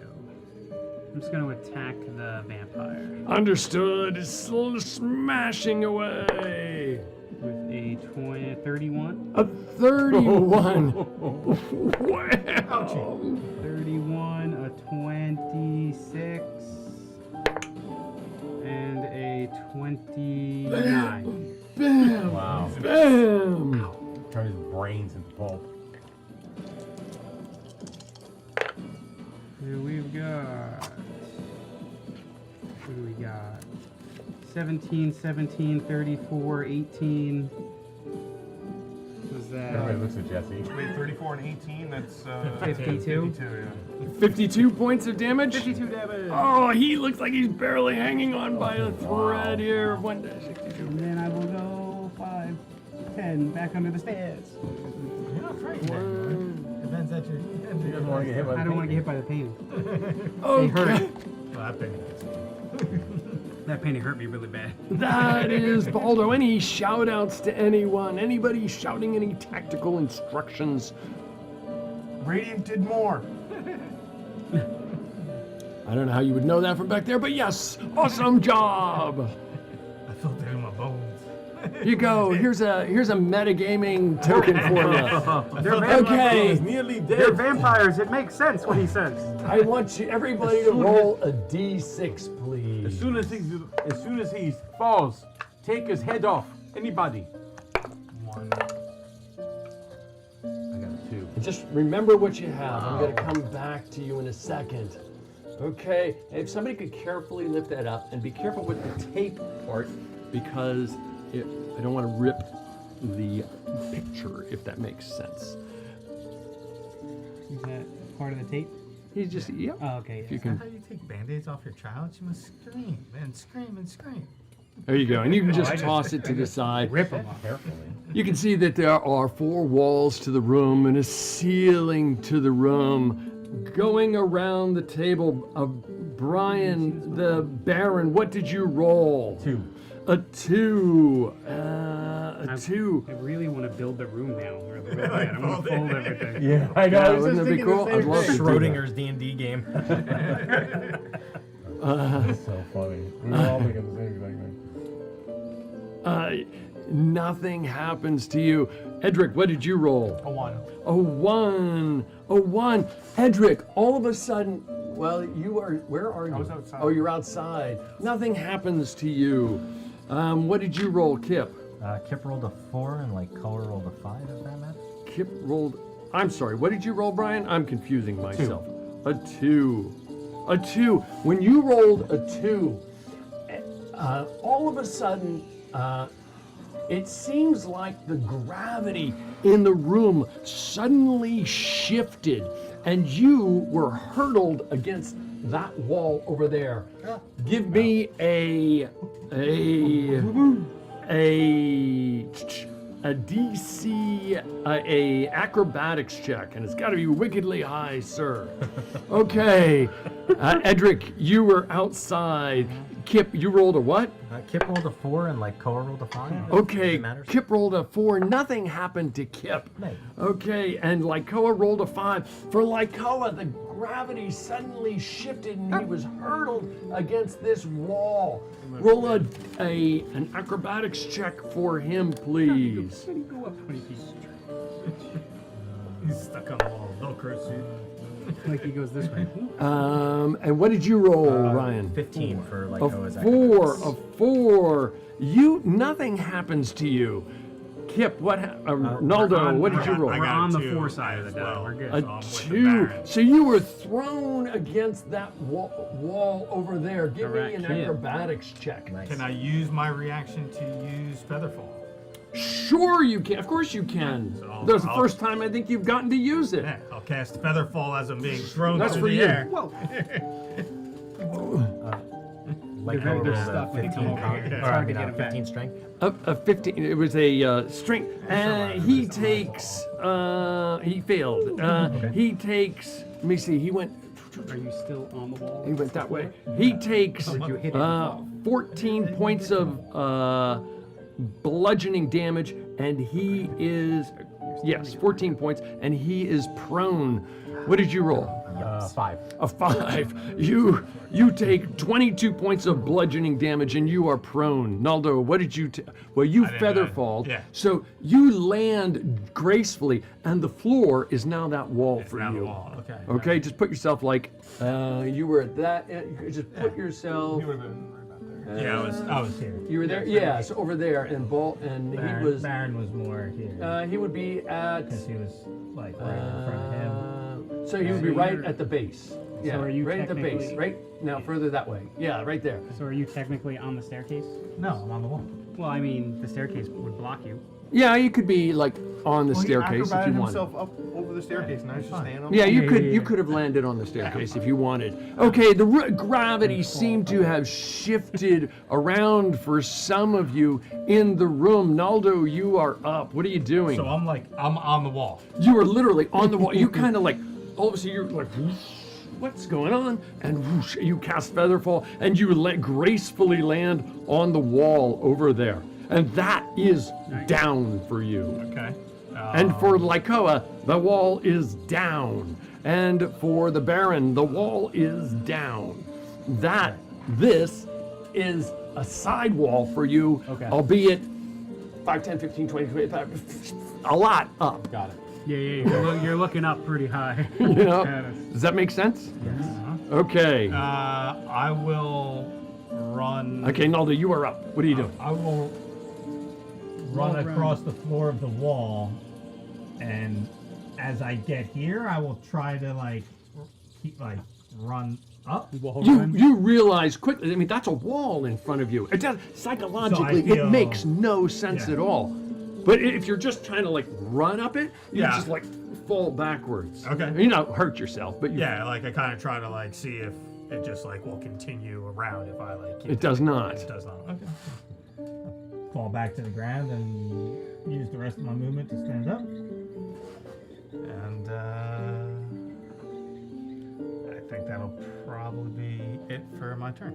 Okay, that is Naldo, the opponents. The opponents at this point, this guy, he does not look happy at all. You are, where are you? I don't know. Kip? I'm right there. Nothing happened to me.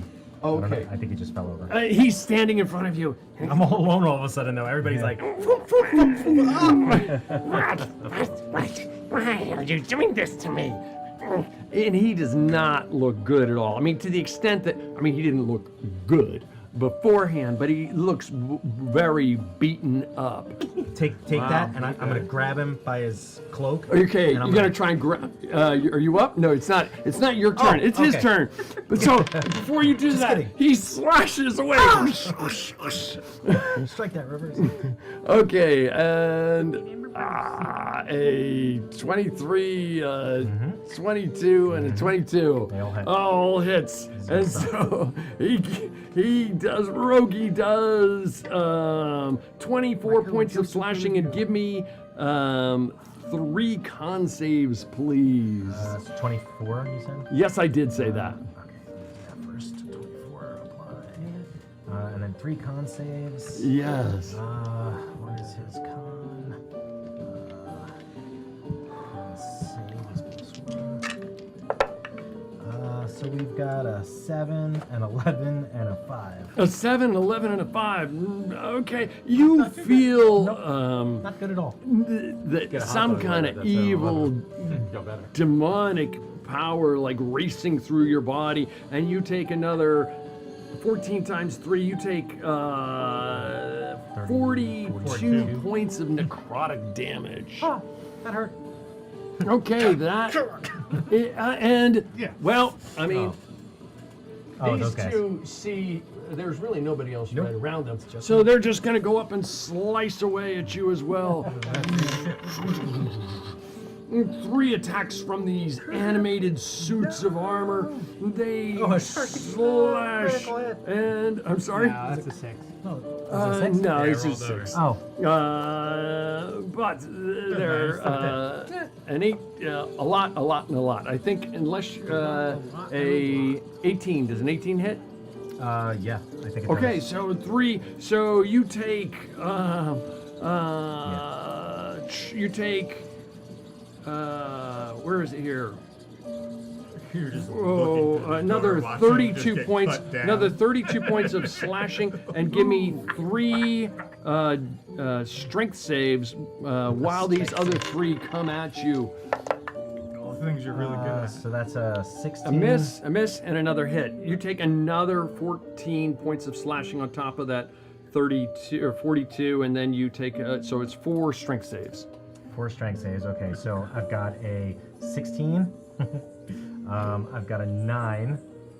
I've got a 18. That's a 20 there. And then we've got a 11. Okay. You are prone and you are thrown back about 10 feet. Okay, and that is the good guys. That's still alive. Kip, you are up. He lives. Wow. I'm prone, so I will use my movement to get up. Did you see those moves? So now you can shoot him. Excellent. Now I can shoot him. Okay. Dang, I kind of just want to stab him in the heart. Do it. Close the gap. Yeah, but then You wait. I'll back you up. yeah, we're gonna do that. I don't care, right? Yeah, I'm gonna move in, and since I'm behind him now, I'm gonna just jab it right through the back, right in his back. Somewhere is where I think his heart might be. I don't know. I'm gonna jab an arrow right into him. Go for it. I don't know how to do that. Is that an unarmed attack? If you're not doing anything else but jabbing him, yes. That's an improvised. No, you Improvised just weapon. Improvised You can weapon. just It's an improvise arrow. weapon. So sure. what does that do? How do I do an improvised weapon? Just roll to hit. Oh.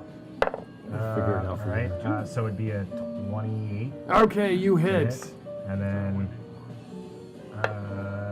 6, 14, 24. You jab this your arrow into his body, and literally as you jab the arrow into him, he just like Nice. and he turns into this dust cloud of red and mist, and it just kind of like swirls around in the moment, and in a brief moment the dust coalesces into a face, and it looks at you and just kind of I'll scratch his back and say, killing him. And it wishes away from the area, and at that very moment, as it wishes away from the area, Lycoa, roll a strength save, please. Or a strength check, please. And Baron, roll a strength check, please. And Naldo, roll a strength check, please. Just a 12. A 12. 16. 16. He falls back onto the floor. And he takes another 14 points of bludgeoning damage. You feel yourself falling toward the other wall, but you don't have that far to fall. You can use Featherfall if you have it available. A 16, I feel myself falling. 16, you still feel yourself falling. No, I already used Featherfall. Okay, you fall. You slam into the floor, the real floor, and you take 11 points of bludgeoning damage. Push him onto the floor, but you didn't fall that far. You kind of tumble over the edge of the railing and fall down onto the railing. I ran up the wall. A 19. Gravity went back. You can hold on to the wall if you want. Yeah, I'm gonna hold on to the wall. You hold on to the wall. You feel yourself falling. Okay, you're sliding. Give me an acrobatics check, please. Yeah, that's not good. Yeah, that's a 4. You take 7 points of bludgeoning damage, and you are on, but you are standing upright as your claws, your fingers dig into the wall and kind of claw your way down the wall itself. And boy, you are watching the Carpathian Adventure on 7-Sided Die, and we will be right back.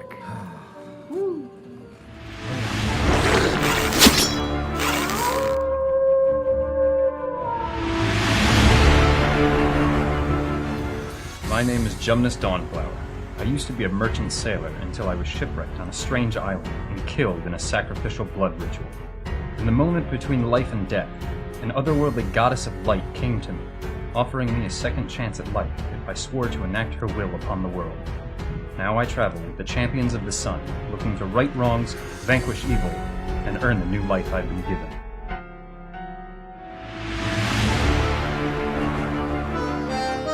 Aha! Hello, friends! You can call me Louvier Moreau. I come from the beautiful country of France, of course! Traveling as a salesman. Banished from my home, where by the hand of my twisted sister, my father was killed, and I was implicated. Mon Dieu, how low I've come. But in that low, I found the champions of the sun. Although they may not smell like sweet wine, they are honorable. Mostly.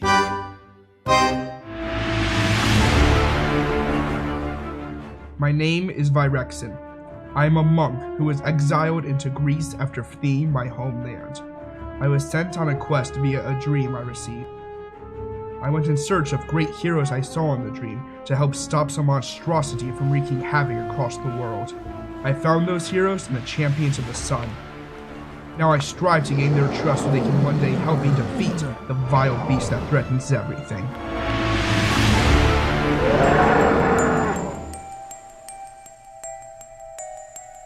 I'm Aldrich, and while I grew up an urchin in the narrow confines of Venice, I never seemed to fit in there. Except for this music box, my past is hidden to me. Now north of the Alps, I feel I'm closer to home, wherever that might be. Near the Untersberg mountain, I discovered these intrepid adventurers. Though they're blazing a dangerous path, perhaps they might help me discover who I really am.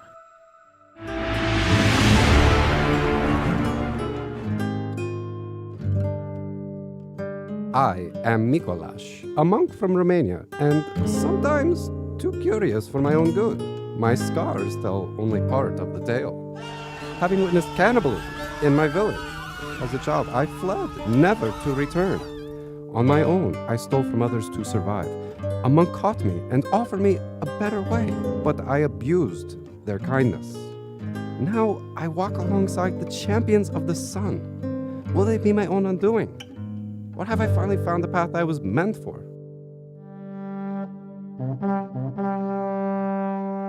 I am Borinth, the cave bear. I come from a tribe of barbarians that once lived in the mountains of the Badenweiler. While on my sacred spirit quest, my tribe and family were attacked with none left alive. I now seek the power to avenge my people. With my rage, I grow stronger. And with the champions of the sun, I seek a path to restore and preserve my people's culture and rid this world of any evil that stands in my way.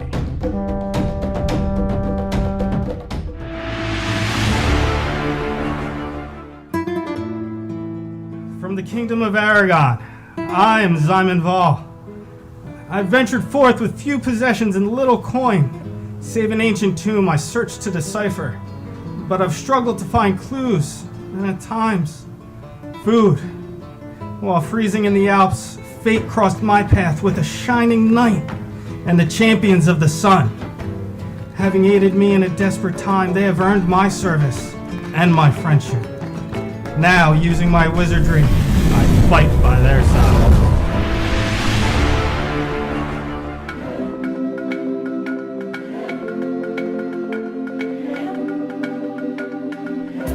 I am Delilah. I hail from far-off Ethiopia. With no brothers, my noble father indulged my obsession with self-defense. On business in Rome, my family was accosted, but my skills enabled me to defeat our attackers. My desire to fight crime fueled. In my travels, I made a powerful enemy who may now pursue me. Near the Drusistine, I met a stoic knight and the champions of the sun. Now, in a strange land, I hope they can help me deliver justice to criminals, or death.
Welcome back. You're watching the Carpathian Adventure on 7-Sided Die. The party is in a chateau outside of the city of Tours in France. And they just kind of defeated the vampire.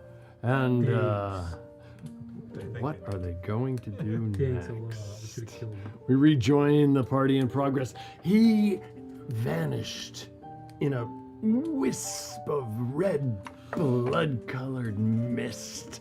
And as he did, the animated portraits on the walls, they just sort of, they don't retreat, but they kind of relax, and they're kind of looking at you and watching you. The suits of armor just stand still. Kip, you did it! You did it! What you are killed the you vampire! Good job! We must search for his resting place. I am going I'm gonna look down. Isn't the just house see if his there's an resting amulet on the floor. Did anything drop? Yes, when there he must left? be a certain place for him to Like be. more specific than Like the the house. coffin. Most likely his resting place. This is getting very nitpicky with the things We must that search have to do. immediately. We must Alright, not waste okay, time. Fine. The death, Start the looking. dead moved quickly. Start looking. Do we go together or do we go separately? Can I knock the painting off the wall? There was a lot there. Kip, you look down on the ground and you see nothing. Literally nothing there other than the ground that was there. Okay. Whatever vanished, whatever he was wearing, if anything, vanished with him. You look up at the painting, Balder, and it's about 12 feet off the wall. What are you doing? Throw my hammer at it. You See if I can reach knock up. it off the hook. Which hammer are you which painting are you throwing it at? Okay, you throw it at the painting of Mordu. Roll to hit, please. 15? 16? Oh, 15. If where is it here, Tom? I'm more like sliding the hammer up the wall. I want to like knock it off the wall. Understood. You do hit. Roll damage. You do some damage to it. 18? 18. 18 more to what was done to it before. And the painting just looks down at you and it starts to shift a little, but it looks down at you and it hisses at you. Give me a wisdom saving throw, sir. Pissed it off now. And 8. An 8. Okay. Back The on the switch. painting. You take 16 points of psychic damage, and you are frightened for the moment. At that point, the other painting across the room shrieks at 1, 2, 3, 4, 5, 6. Shrieks at Kip. And Kip, give me a wisdom saving throw. It's your fault, Balder. Well, you gotta kill them. Wisdom is 16,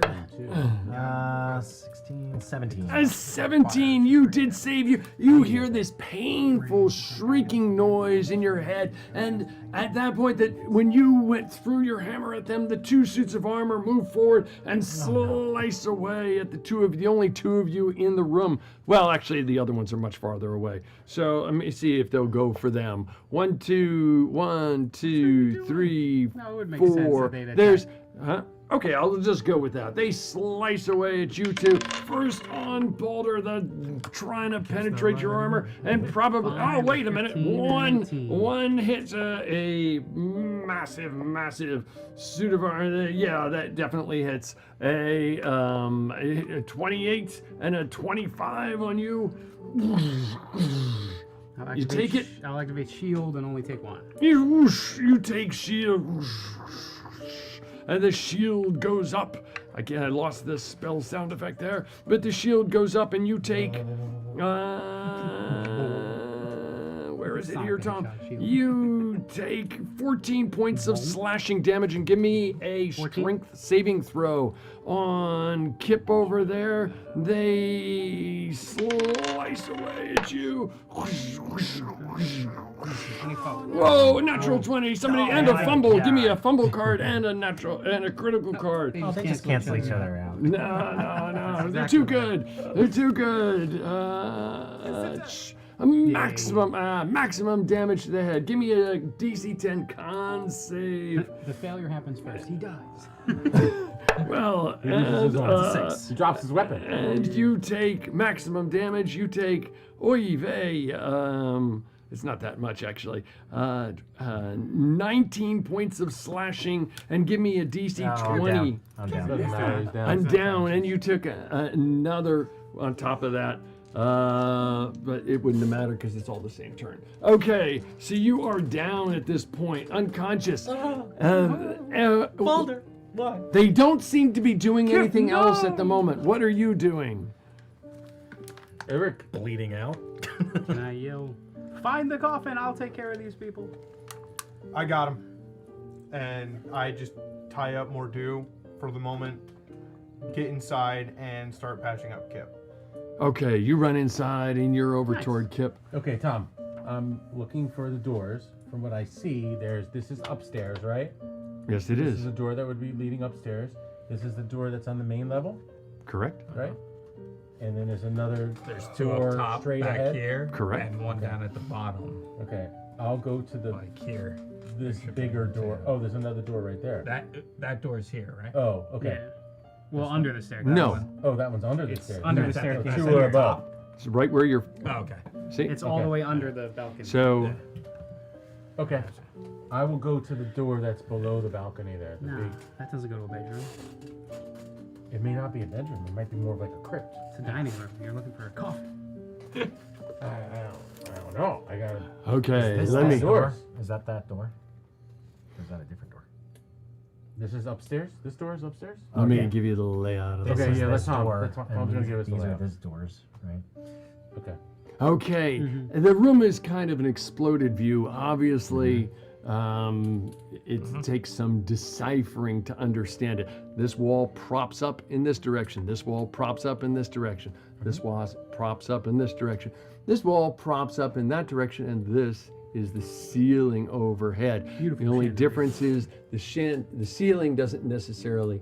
It would really. This ceiling is the chandelier is right here overhead, if that makes sense. So it doesn't necessarily tie this side of the wall does not tie to this side of the ceiling. This side of the wall ties to this, but it was easier to make sense in terms of how people fall for me, that if you fell from here, you would end up over here, if that makes sense. Just trying to make it so that I could decipher it easy enough. Anyway, this door, for example, is right here. This door, you would have to go up these stairs to here, to this balcony, to get to that door. Okay. These stairs go up here to this. This is the same balcony running across. If these walls were propped up, goes to this door. This door is right here, and this balcony goes up to two other doors. So upstairs off of the balcony, there are 4 doors off of the balcony. Downstairs, there are 1, 2, 3, and the main entrance. And this one looks like a more defined, refined door. These look like slightly, as they look on the map, slightly less festooned, or whatever you want to call it. The entire room is for a medieval chateau for the 1300s. Obviously, it looks like a very wealthy place. It's very, very, very ornate. The chandelier glowing overhead doesn't look like normal candles, and you would know that candles are also very expensive at this day and age, and to have that many candles burning continuously would be kind of odd. It doesn't look, but it's bright light in here compared to outside. What are you doing? Spencer Mansion. You know what? I'm gonna go use. We're gonna stay with dungeon initiative, so I don't miss anybody. Naldo, what are you doing? Where do we go, Baron? We shall go to the door downstairs. All right, I'm coming. Okay, Kip, what are you doing? I'm unconsciously bleeding out. Okay, understood. You're unconscious and bleeding out. The Baron, you are heading toward. Which door are you heading We're toward? going to this door. Understood. Going under and then to here. He did not fly Understood. upstairs. I'm sorry? He was on the first floor, just against the wall, right? He thinks he was upstairs when he fell. You were here. upstairs. Yeah, this door is like here. But I don't It's think you ever underneath went, here. I don't think you ever went upstairs. When I was thrown by the gravity. Yeah, we you were. landed here and slammed into the wall. Nah, well, whatever. Alright. It doesn't matter. I'm at the door with Barry. Yeah, well, that's where we're going. We're going in the door. Okay. And Edric, what are you doing? Basically, bonus action, get you up to 1 hit point. You take 2 turns And to get then there. using more of my first aid kits and using my actual first aid ability, you can spend 2 hit dice and add 16 for your health. Ooh.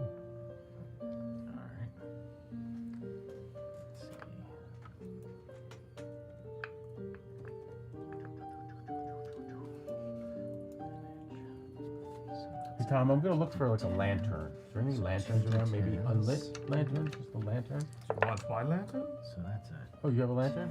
Yeah, I'll take his lantern. I have a hooded And I'll lantern. cast light on the inside of the lantern. This way it's out nicely for us. Okay. We'll hold it up. That's not how lanterns work. 23. That's not how lanterns You don't have to work? cast light on them. They're a I don't lantern. have to worry about the wind blowing it out. There's now. oil in it. Then you didn't need a lantern. It reflects the light. The lanterns reflect light. Thank you. That's the whole point of a lantern. It's hooded, so you can close it if you want to be in the Yeah, dark. there you go. Yeah, exactly. So now I can. Does that not? That doesn't make sense. No. Why not? You magically cast light, but I need the lantern. I need a lantern to do But I have to cast light on an object to glow. It's as good as an object as any. I mean, a candle can, you know. You could cast it blow on a out, but candle. now I can close it, and it might make my light brighter. I mean, you could cast light on a candle as well. Yeah, but the reflection of the lantern. You know what I'm talking about, right? It makes perfect sense to me. I can direct the light now. It's not going to go in 360 degrees. It's going to be directed by the lantern. Oh, this is only a Oh, hooded. This is I a didn't know he hooded. had, I didn't know he had a fancy lantern. This is a hooded lantern, not a bullseye lantern. There's no reflection. It just lights. I grab Naldo and I bite into it. Like, Turn all those head into a light. yeah. I turn it into a light. I can direct this too. Yeah. Snap. Naldo, how many hit points you have? Just open the door. When it's my What's turn, we that, shall Naldo? open the 103. door. Good thought. You can have the light. Ryan, how many hit points you had? Oh, 103? 103? You're at 103. Maybe too. 107? I don't know. You tell me. 107. Kip? Now I have 24. 24. My Koa has 3. You guys are doing great. Short rest under the stairs. I don't want it anymore. I'm just gonna sit here and nap. How many hit points is Edric at? 72. I was going to say, I didn't 72. I thought you had 71 was your max, but Was it? you tell me. Oh, 71. I wrote down 72. I was like, that was weird. One Okay. temporary hit point. Okay, all good. I You feel did. good about What? Something I don't know. Baron, how many hit points you have? 82. 82. And Dancing, this man. Reiner is not here and Kroof is not here. Adding Okay. an HP. You, the Baron and Naldo, Borinth and Naldo, go up to the door, and you're just about to open it. It's all good. Naldo, what are you doing? Rather, you're at the door. What are you doing? I will look at the door and see if there are any traps. I guess, since does it look like it has locks or mechanisms keeping No, it it shut? doesn't look locked at all. Look, give me an investigation check. Naldo's disappointed. Ah, 12. I mean, you don't see a lot. I got 12. Guidance. Do good work. From across the room. Oh, right next to him. No, from right next to him. Yeah. The Baron casts his incantation, weaving his hands, using that Actually, I just VSM, touched those him. required elements touched for that guidance. 5e has built into it that no other game like Shadow Dark has in there you it. go. But you cast that spell as I got a opposed to 15. Baldur's Gate, which is an automatic reaction that you can just do any time. He takes We're his not in action combat and he right now, casts right? it, and Yeah. it's good for 1 minute, and you use it. Okay, and you didn't find anything. Okay. That was a lot. That was a lot. Let's just change the rules. I right think it's now. okay. Eh? Okay. Let's go Shadow Dark right now. And I'll open the door. And now you have You reach up and you start to open the door. Kip, what are you doing? Kip will, stand up, and then he will. I guess I'm gonna wind up casting Cure Wounds on myself as well. There you go. Selfish. Yeah, I know. I can do whatever.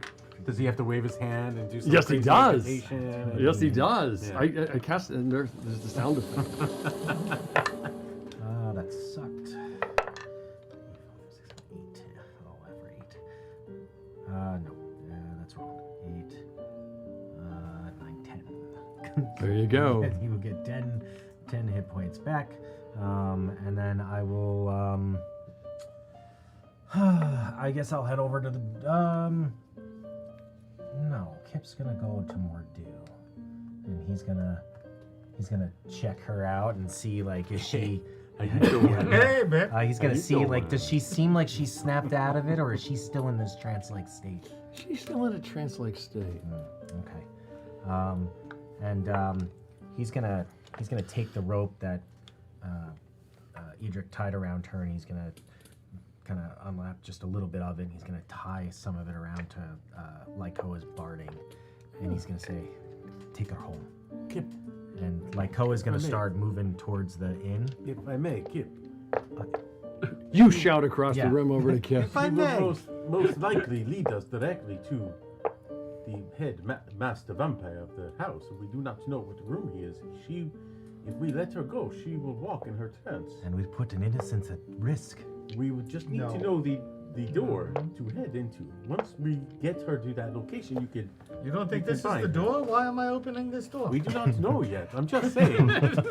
She may lead us directly to him. I will lead you directly. And I'll tell. I feel like it'd be quicker if you just opened all the doors. I'll tell Lykoa, take her home, and Lykoa will maybe be pulling her along, as she's maybe resisting, but he will be trying to take her back so Lykoa will leave. Okay, just have Lykoa give me a strength check. Oh. Like 20 of them. Yeah, exactly. No, he's stronger than Kip is. One'll so, do. Unless you want to do more. 18. 18. He's easily she's kind of stumbling, and he's kind of pulling, and he's taking her down the hill toward the city village of Tours in the distance. That's fitting. Okay. That is Kip. The Baron, you are opening the door. Before I get to the Baron, Edric, what are you doing? Now that everybody's up, I'm just gonna stay by Kip and do whatever he does at this point. Okay, so you go inside? Yeah. Okay, I'll pretend your figure's next to Kip. Kip does Okay, this. Baldur, what are you doing? I healed him up. Are the suits of armor clearly still hostile? They don't, after the reaction, you don't see them doing anything right this moment. Are you doing anything? I'm gonna step away, and if it doesn't try to attack me, I'll just let it be. It doesn't seem to do anything. Okay, I'll let it stand there. Polish him off. Okay, the suits of armor just seem to slowly back up into their respective places on either side of the door. All right. I guess I'll start heading upstairs. Okay. I'll go up the staircase I'm closest to. Okay, you're going up the staircase, and Naldo and the Baron are by the far door, opening the door. Kip and Edric are by the entranceway door, opening that door. Kip, and as you go and open the door, you feel there's no resistance in it at all. The door actually just feels almost like an automatic door. It just kind of swings open. These are very good hinges. And you hear a voice beyond. Oh. You hear a voice beyond, and he's like, let me put on my... what do I have? Oh, that's what that is. I'm like, what the hell is in my ear?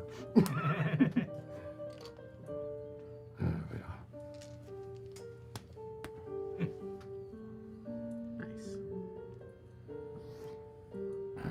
Why are you disturbing Peace here.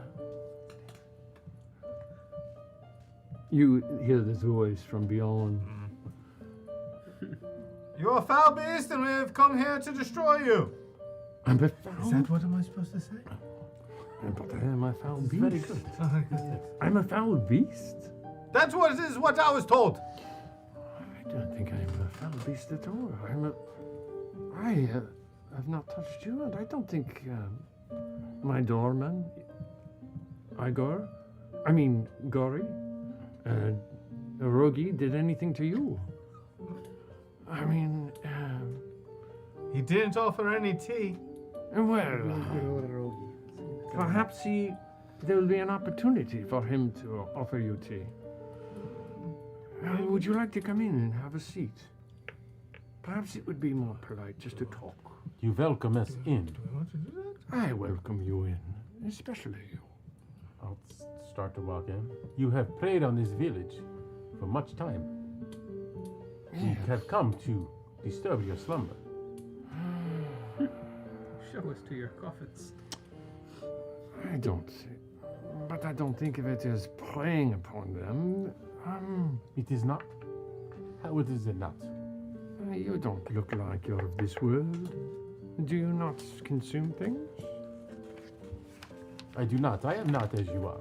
I am Baron Andre Franz Hellwing II. I am the day walker. No. You can walk in the daylight.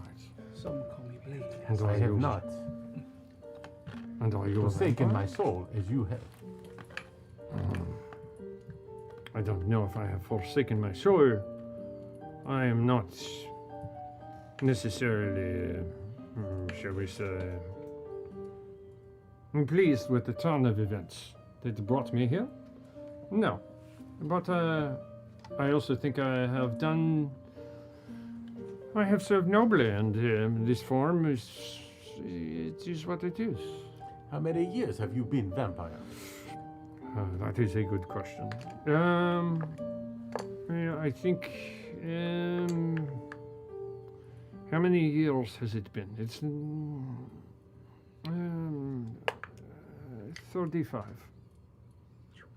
That's not that much. He's young. I expected much more. He's young. To be honest. Yes, I am very young. And how many years have you served under Ghazi? Oh, I don't serve Ghazi. No, I don't serve Ghazi. What is Ghazi to you? He is something far off in a land distant from me. Do you believe that? Well, what will happen when he was here 3 days overtakes ago. your lands? What will become of you, vampire, when he consumes all your victims for himself, and you are left to starve and feed on the rats?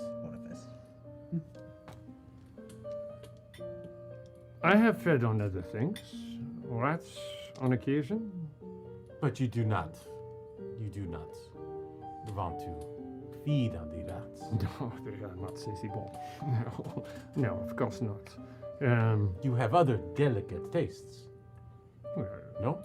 I think a man of your stature would have delicate tastes as well. You look like you've been around a little while. Have you not? I have. Please. But my condition is not a curse. It is only my curse to bear for the meantime until I have vanquished all of the vampires. And then I am brave enough to fulfill my oath. You want to vanquish all of the vampires. Why? I do. You are abominations. You think that, you call us you call me an abomination, but you don't even know me. I mean, why am I an abomination to you? You feed on the innocent. There are creatures all over this planet that feed on the innocent, but that is neither here nor there. Do you all enter the room? I would love to enter the room. Yes. Okay. Let us lift the figures off of the piece of paper, please. Yeah. I'm just kicking down doors upstairs while they're up there talking. Who's in there? Bother. Who's in here? Boom! The cook's all like, ah. I'm on the balcony upstairs. You think there's cooks? No. Why would you be cooks? They're there for. You mean silly putty? They're there Not for silly statue. putty. The Putty tack. stuff. The 3M tacky putty The tack. stuff. Sure, go ahead and bring it. All of them? Never mind. All these times? No, I think it's cool. It's a great offer. I always welcome. I do have a people bringing bunch. I can supplies. bring it next time. Sure, I welcome it. No, I would think it would make it easier. No, I think it's a great idea. I think it's a terrific idea. Thank you for bringing it What up. is that Yeah, stuff called? I'm looking What was forward that to you to stuff bring I don't it. know. But the It yellow, was blue, just like that. The yellow Blue tape, tack, the right? yellow Blue tape is tack. a lot lighter than the blue tape. Okay, put your thank figures you. on the map. Where is the? Oh, my that's bearings? it. Das ist in gute So this would be the entrance. This is we the just went in. entrance. Do So not see any coffins, Baron. let me give you a lay of the land. This is again an exploded room. And the room, this wall stands up to this wall. There's a fireplace here. There's a bookshelf. It is too big, but that is the way it is. It is too big. This wall stands up like this way. And this wall stands up like this way. And these are bookcases, and they are also too big. But that is what happens when... anyway, this wall stands up. This is the door you entered Just into. showing the space they take up on the floor too. Yeah. While Yes. being on the wall. Yeah, Those they are. bookcases are too big. You do not have enough books. You Yes. feel your bookcase. And this is the overhead. There is a chandelier. It is a very dark and comfortable study / library, and he is right over here by his desk. Is He's this like, the same man that we saw in the page in the portrait? yes, it is. Come in from He's over there. he is standing there, and you see. There's no way out. You see a man on the opposite side in this very, very comfortable study / library. The man on the other side, he's wearing a dark tunic with red trim, a black cloak with red trim, and he has an amulet of sorts around his neck. It does not look like Ghazi's amulet, but it is an amulet around his neck. He stands very regally. He looks very regal. While you're talking to him, I'm outside beating his painting up. Are you? Oh, No, not making that mistake again. Those things are very well secured to the wall. Yeah. He says, At least 6 anchors holding them in. please, come in, sit down. Have a seat. There's no reason to be inhospitable. Would you like something to drink? And I have many types of wine. You said the Ghazi. Sit down. Oh, whoa. You go right up. Yeah, I'm gonna sit Go down. right up. Yeah. Okay, yeah. And I will partake in a drink if you offer. Yes. He waves his hand. Some drinks appear before you. Oh, obviously. The glasses slowly fill. I'm not gonna sit, but I will stand. Hesitantly do the swirl, sniff. It does. You know you're in the Loire Valley. You're gone. It is a Is that very, you? very good No. area for wine. It's just Hold probably a very Hold us good upstairs. wine. I will enjoy it. She vanished. You What does your guy look like? How did you vanish? I don't know. Gone. Are you on the mat over there? No, that's No? just Oh. lifted up. Edric has disappeared. Au revoir. Did Au revoir, you take him Pee-wee. with- Did you take him with the map over there somewhere? Edric was a vampire this whole time. He doesn't have a reflection. Very strange. He is not in the pieces of felt. I don't know where he is. Oh, okay. Are you invisible? I guess so. Perhaps. That's not him right there in front? No, Nope. that's my This is dude, a- the dog, and the Pretty soldier. young lady. Albeit with. Okay. She's even tied up for Lycoa. Yes, I thought it was fitting. It looked Who's good. that guy? All right. No, I was That's next proof. to Who's the guy over there? That's you. For now, Where's Kip? that will be. Kip's right How there. is that? I don't know where you went, Okay. but I promise you I did not take it. You are proof now. proof now. I promise you I did not So take it. strange. No idea. It's so strange. We'll find him later. Yeah. Yep. All right. Continue. Yes, no. Just ran away. You asked if I, what I thought of Gossi. In fact, We'll get him later. We'll look at it later. No, I don't see it over there. Oh, wait a minute. I'm sorry. I don't know. Maybe it must have gotten tossed with the. Oh, he's seen all the good. What's it felt? Tell your mini nothing metagame. What did you see? What did you see while you were over there? He was in Baldur's Cart. Oops. Aye, aye, aye. I got You're the watching sword. the Carpathian Adventure, and we will be right back. Huzzah. Let me just get...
Yes, we are back. You're watching the Carpathian Adventure on 7SD Die, and we rejoin the party in a chateau outside of Tours. Welcome back.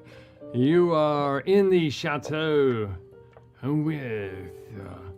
I apologize. I have not introduced myself. Right.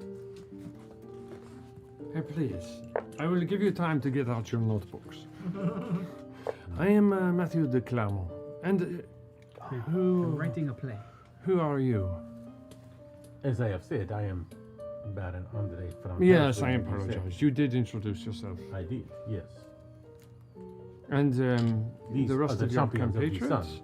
is sitting across from me. Who are? Yes, Kip Kalen. Kip Kalen. Okay. And you, slightly further back on my right. Yeah, my name is Naldo Renzi. Surely you heard me before. Please forgive me. I don't I mean, mean to you've be been rude. around 35 years. Surely you have heard my name before. Well, I've been around a little longer than 35 well, years, but I've been in years this plus whatever before that, so present even longer. form. Yes. Yes. Surely. Must ring a bell. Perhaps. Vielleicht. Ambition. Yes. You should get out more often. I get around quite a bit. You said something about wine. Yes. Would you like a glass of wine? But the bottle would be nicer. Oh, very well. Thank you. Hey, a bottle appears on his. Wow, bottle service already. Monsieur de Clermont. Yes. We indeed actually come seeking information. Rogi is probably a little bit upset at the way you chose to collect information, but... Indeed. Well, we have a knack for trying to protect the innocent. You cannot fault us for that. I'm listening. We were wondering about... in our escapades with Ghazi, about the role of the Guillaume d'Energes, I'm saying that incorrectly, and the role in the removal of Pope Boniface. And we were told that we might be able to find some answers here. Oh, that's. I don't think we're in that place. We're in the chateau. Not the right one. Not the right one. Not the right one? I don't think so. No, we never Do you know made anything that about far. it? We You never may made not. it that far. That's okay. We never made it that This was far. the one that appeared, and then the other one is still there. Yeah, it's further away. We haven't made it that far yet. We were told that we would find answers in this different region. I do know that there are two popes. I am not a fan of Roman Catholicism. Mm-hmm. But so I tend not to inject myself in their politics. And But you're mistaken about the location, then. Just strike that from the record. Stimuli, I don't understand your question. Okay. But I have no problem with the Pope, the current Pope. He and I, shall we say, have a shared kinship. He's a vampire. I did not say that. I said we have a shared kinship. Question. Then maybe with your kinship, since you seem to maybe have a kinship with Ghazi as well. Perhaps. We are trying to understand. He wears an amulet, not much like yours, but known as an Abraxas. What power or abilities might this give him, if you know and are willing to share? Well, I do know what I don't know what his amulet is, but I do know what an Abraxas is.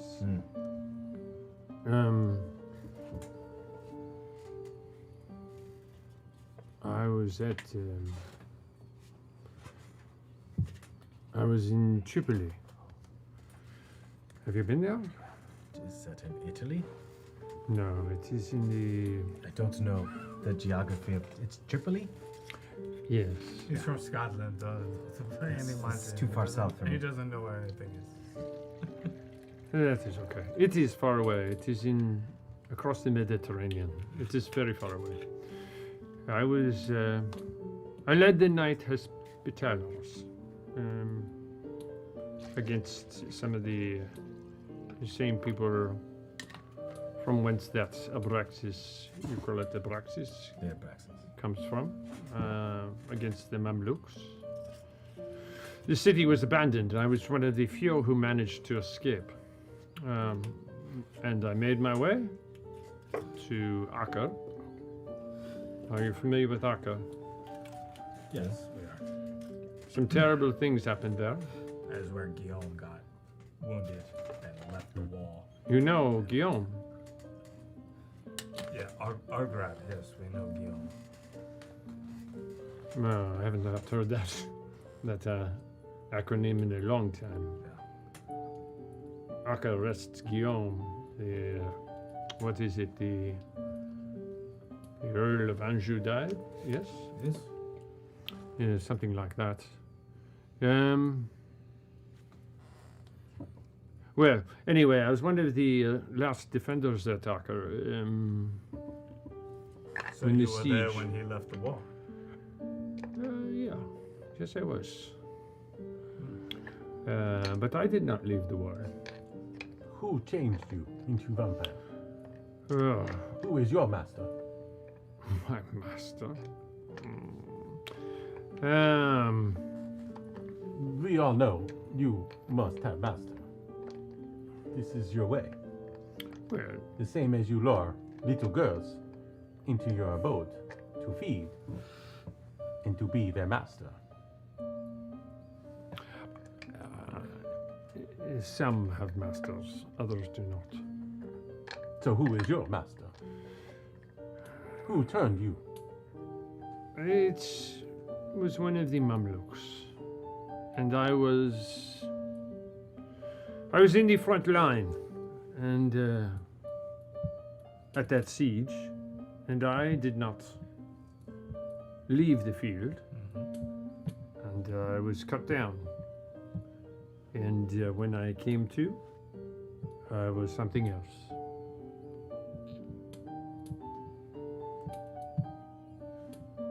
Many a warrior would have faced his own death.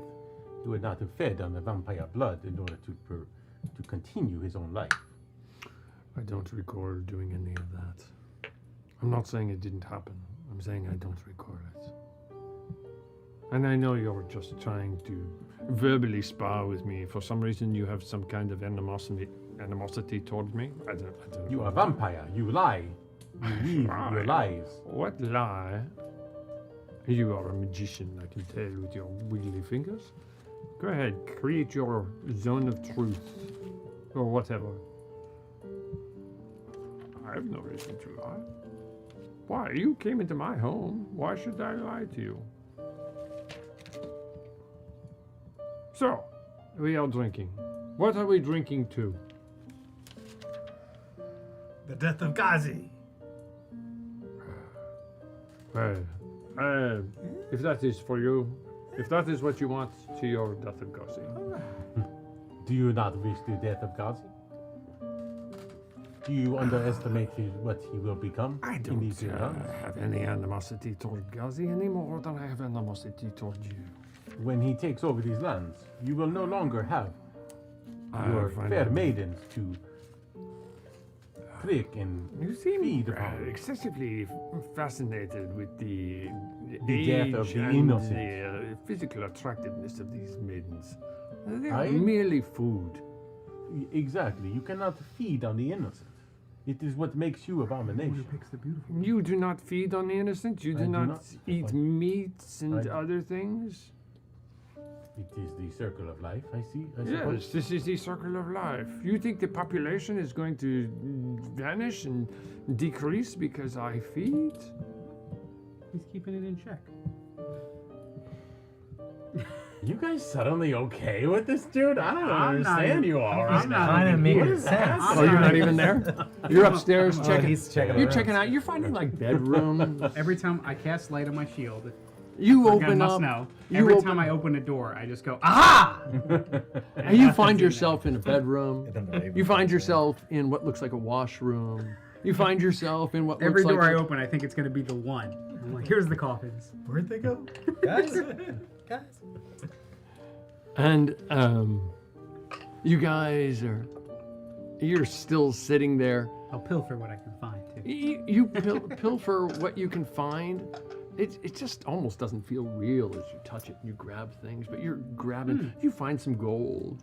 You find some trinkets and baubles. The whole house. Kip, even as you're sitting there,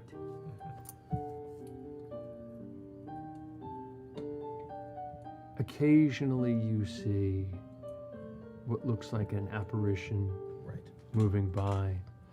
And one, out of the corner of your eye, seems to be kind of like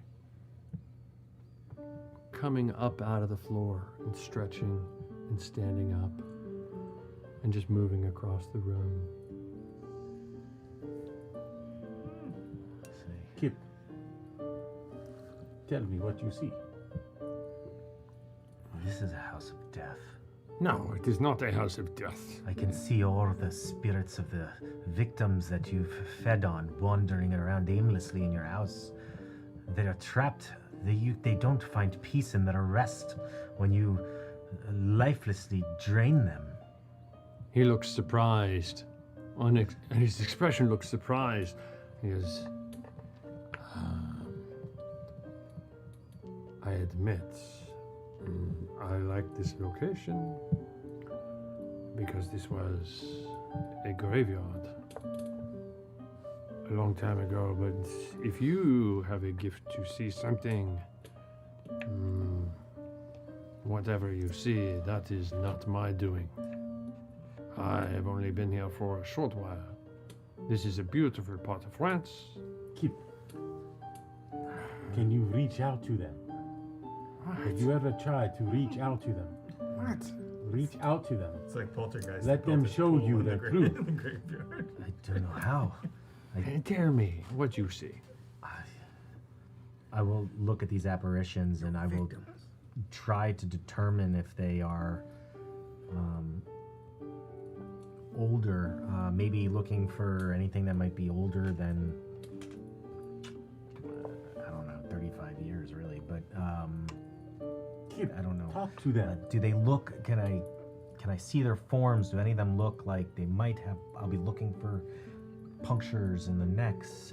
Anything that, I mean, Kip doesn't know what to look for, but that's kind of where he'd be fumbling around, reach out to them, but I don't know how. Talk to them. They don't talk back. They just That is okay. always They they may talk when they show want you. to talk. They may show you. Ask them. Is this abomination the reason for your death? No. Has this creature taken them? You think I am not sitting here? What There is am- no place in this world for vampire. Ah, You will die on this hill. we were so polite with one another. Oh boy. I think he stands. Politeness has ended. I want you to leave my house now. Be gone. I will take another sip of the wine. Stand up. Good day, sir. Put it down. I say good day. I said good day. Please, my hospitality has been extended as far as I can extend it. And my Please patience wears thin. leave my house now, or I will have to take other measures to remove you from my house. In the distance, you hear, aha! Door slamming. Nothing. And why do you have somebody rummaging around in my house? I think he's lost. He can't find his way This is back all a downstairs. big misunderstanding. He can't find his way downstairs. And I'll say, Baron, maybe we should leave. You are willing to leave this creature to continue to hunt on the innocent. I cannot do so. It is not in my human nature. Well, maybe we should take a few steps towards the door.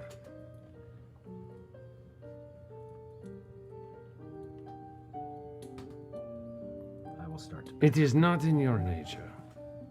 It is not. You think you understand what I am, that I am something more than you could ever be. I still have a soul within me that I control. You think so little of me. Perhaps I do not have a soul, but I am not something to be trifled with or to be treated inhospitably.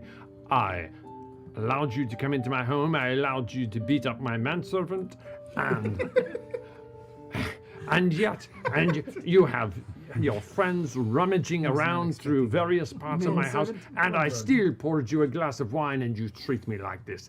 That is enough. Yeah. And with that, roll initiative. Lily, I'm not even finished yet. Wait, hold on. He starts chugging. I think it's below us. Wherever we are, I think it's below us. That's why things are crawling out of the floor. Finally. Nice. I'll take a 17. I have 17 too. Natural 20. Not that it Yeah. matters, I'm not there. Natural 20. I'm not there. That's okay. That means you're gonna get there. You're In the middle of the fight, you're gonna be like, ha! I'm not even gonna know you guys You're are gonna get a fighting head now. start. You're gonna hear it. Naldo? And there's no way into this I room. had You a guys are in a 17. prison. Alright, Kim? No other doors, Well, no other There's windows. no one door in. You are a prison. Oh, You guys are 17. doomed. What did I say? 17. 17. 17. And then, so at 19? 19. Could have made an ally out of this guy. Although, Somebody's starting to remember modifiers. Yeah, right. I feel like the Baron wouldn't do that. No, there's no way. No. No way. You're evil. assume No Naldo matter what has you a tell me, higher you're evil. dexterity modifier. Probably. Who, me? No, That's what you're saying to him. No, I'm not evil. this guy. It was like Eli trying to negotiate with the demons that I had in him. He could Yeah, offer. nope. He could offer It's to not kill gonna happen. Ghazi for you, and you'd be like, "No, you're a vampire." No, exchange. And then, do you want me to put the components down? No, definitely not. Oh, okay. That's what we're looking How about the good guys? You should have put the good guys down. I will roll it at the beginning of the next session. Guys, everybody having a good time? Of course. Okay, going around the table. Jess, what was your highlight? If there was one.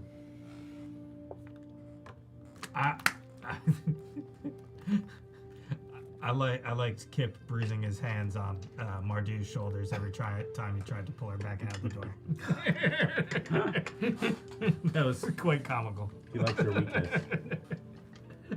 I like the map design. I liked being thrown against the wall and the change of gravity. I think that's a pretty cool mechanic. Yeah, that's cool mechanics. Okay, thank you. Yeah, I appreciate that. Changes it up a bit. Did put a lot of time into those maps. I hope you do, guys. You guys do appreciate them. Yeah. Thank you. I do. I thought it was very cool when you were you got to use Featherfall. Yeah.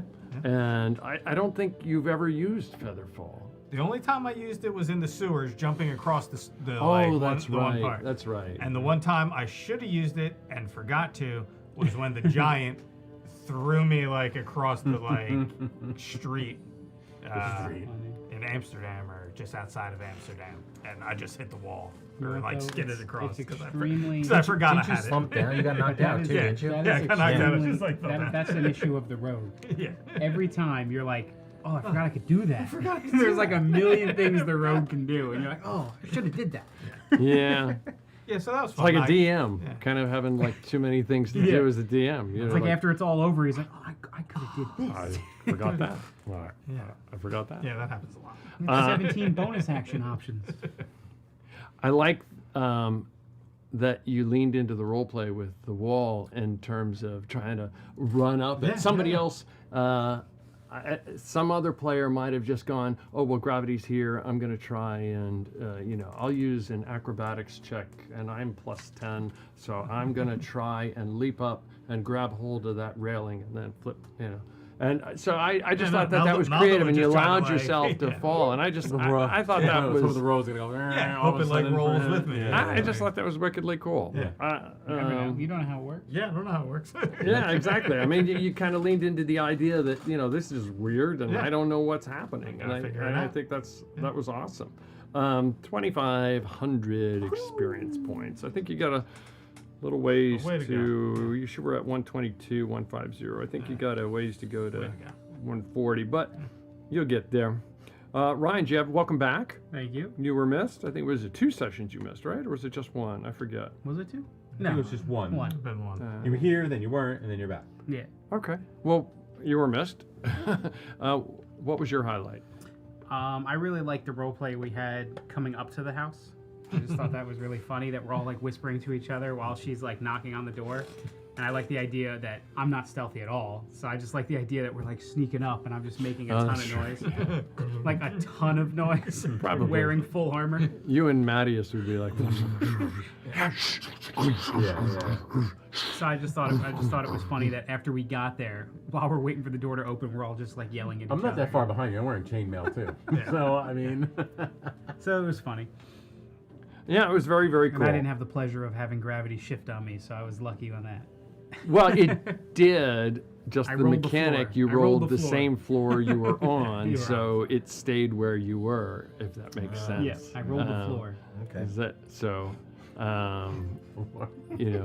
That's the way it just worked No, out. I figured it out that it was just a 6-sided die and all the sides Yeah, there's 6 sides. were a to number. it. Yep. Yeah, I The was a little- ceiling would have been funny. Oh. Yeah.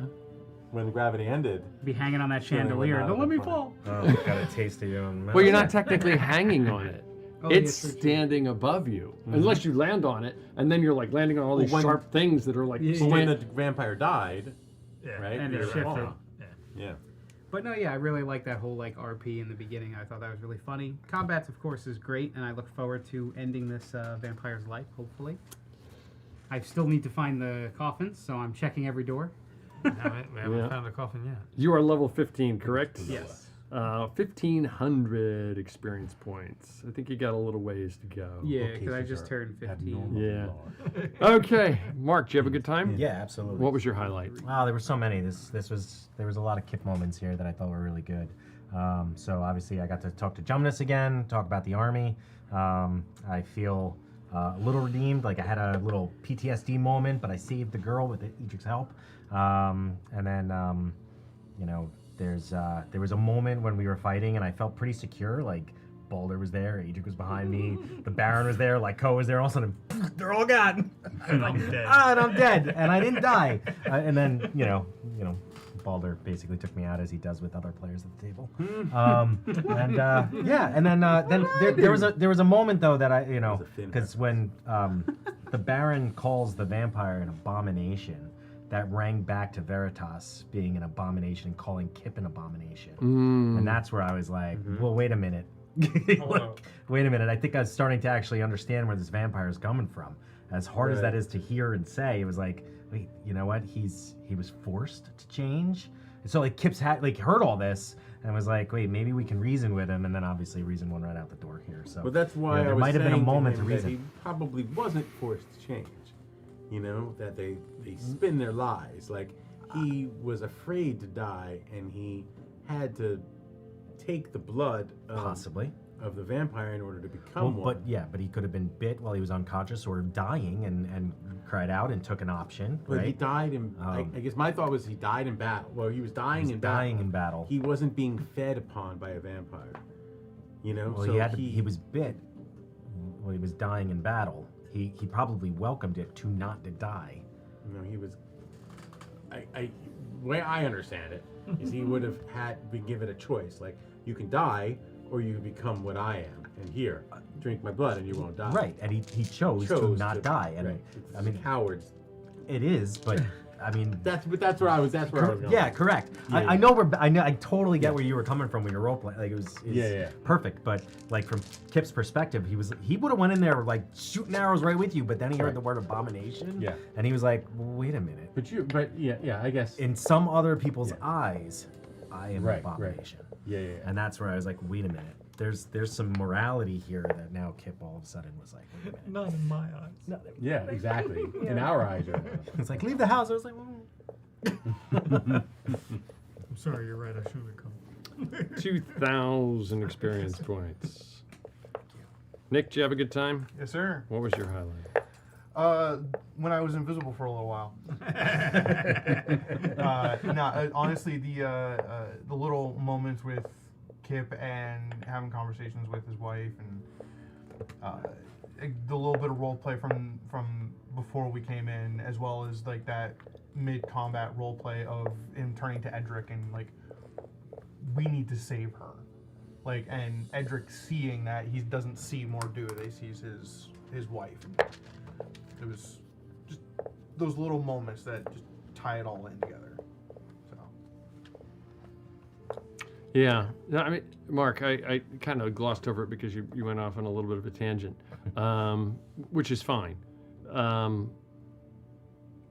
role play with Cyan, thank you for allowing me to do that with you, and I think I enjoy doing that with. There's some people you just can't do that with, and you make it fun to do it with. So thank you. Well, thank I do appreciate it. I really do. You make it fun as well. I'm pretty sure you both teared up while doing it. Jumnus, I wanted Jumnus done differently, and it didn't work out the way I wanted. You played fine. I'm not. It was the wrong timing. There were several things wrong, and it just.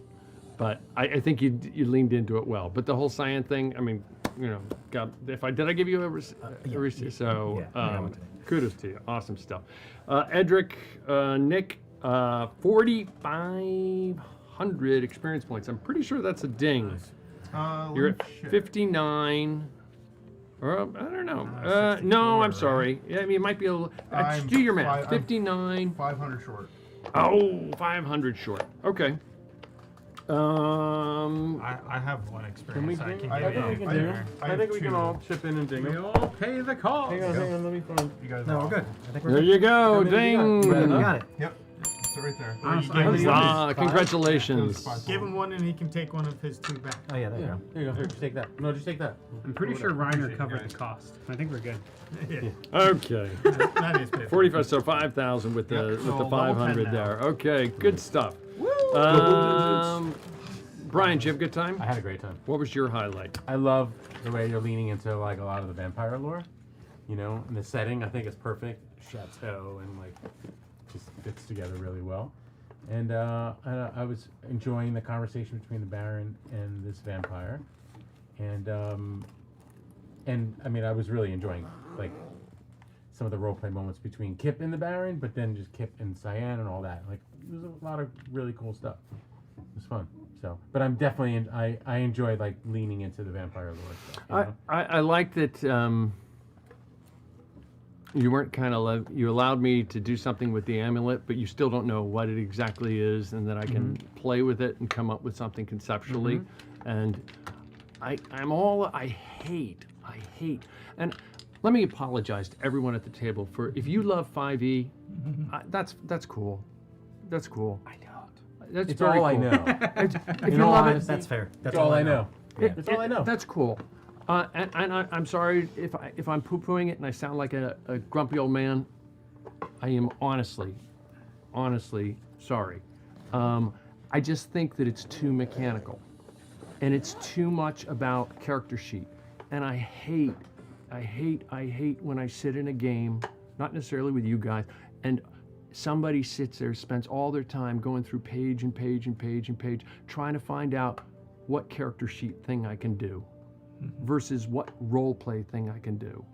And I also hate that every magic item has to be like this defined set of stuff. It just doesn't feel magical to me. It feels like a mechanic. Like I might as well go play WoW, and I know exactly what this item on my trinket is going to put on my character is going to do. So I like that you allowed me to go, and I don't even know where I'm going with it yet. And I'm kind of playing it off you. I don't even know where I'm going with it yet with the amulet, but I like that, and I thought that was wickedly cool.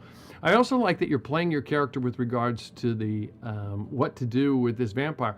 If you guys had decided to drink with him and said, hey, find out as much as we can and we're out of here, that's cool. If you decide to beat him up, that's cool too. So I mean, it's a little bit of both. It's a little bit of like find out what he can teach us, find out what we can learn about him. But then there's inter-party dynamics. But then it's like, sorry, we can't let you leave. Like I'm not gonna let you leave. Like maybe they want you to be able to walk away or I mean, but I know promise that he won't eat anybody else. I know that you wanted to find out more about vampires. I'm already over time, and I swore I wasn't going to go over time, but I'm already a hair over time here. You already did find out something. I mean, you know that vampires, you confirmed it, a confirmation that vampires, if maybe not all, but if you don't somehow have them physically restrained or in their place, someplace where you can punch him in the heart, if that's the way you're going to do it. There might be other ways. The Heilige Lens is a powerful weapon. The shard of this true cost is probably a powerful weapon. But you do know that they're just going to, in all likelihood, they might turn into something else. They might turn into bats. They might turn into, and then they're going to go someplace. And they're probably going to go someplace that, for them, they think is safe. It's probably not going to be sitting up in the bedroom. I'll find him. I walk in the bedroom and there's I'll a casket find him. on the bed. I will find him. But you get the point. So I like that you, that role play dynamic. So thank you. You are level 13. 3,000 experience points. I think you got a little ways to go. I got a long ways to go. Guys, I do appreciate it.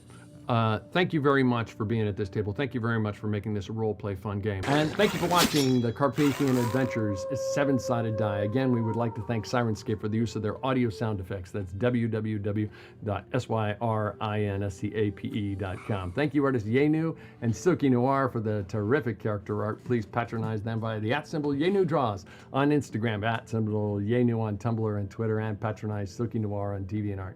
Please comment in the Twitch chat room, on Facebook, on Instagram, and on Twitter, and YouTube. And while we do this strictly for fun, please let us know how we might improve the stream. Lastly, please follow us on Twitch and on Instagram. Please like on YouTube and Facebook. Even if you dislike my comments about 5e, please like us anyway. And please subscribe on YouTube. Always remember, in the Carpathian Adventure, the journey is the destination. And I think we will continue the journey in 2 weeks. So for now, thank you for watching. Roll a 7-sided die and have a good night. Play some Dungeons and Dragons! Play some Dungeons and Dragons!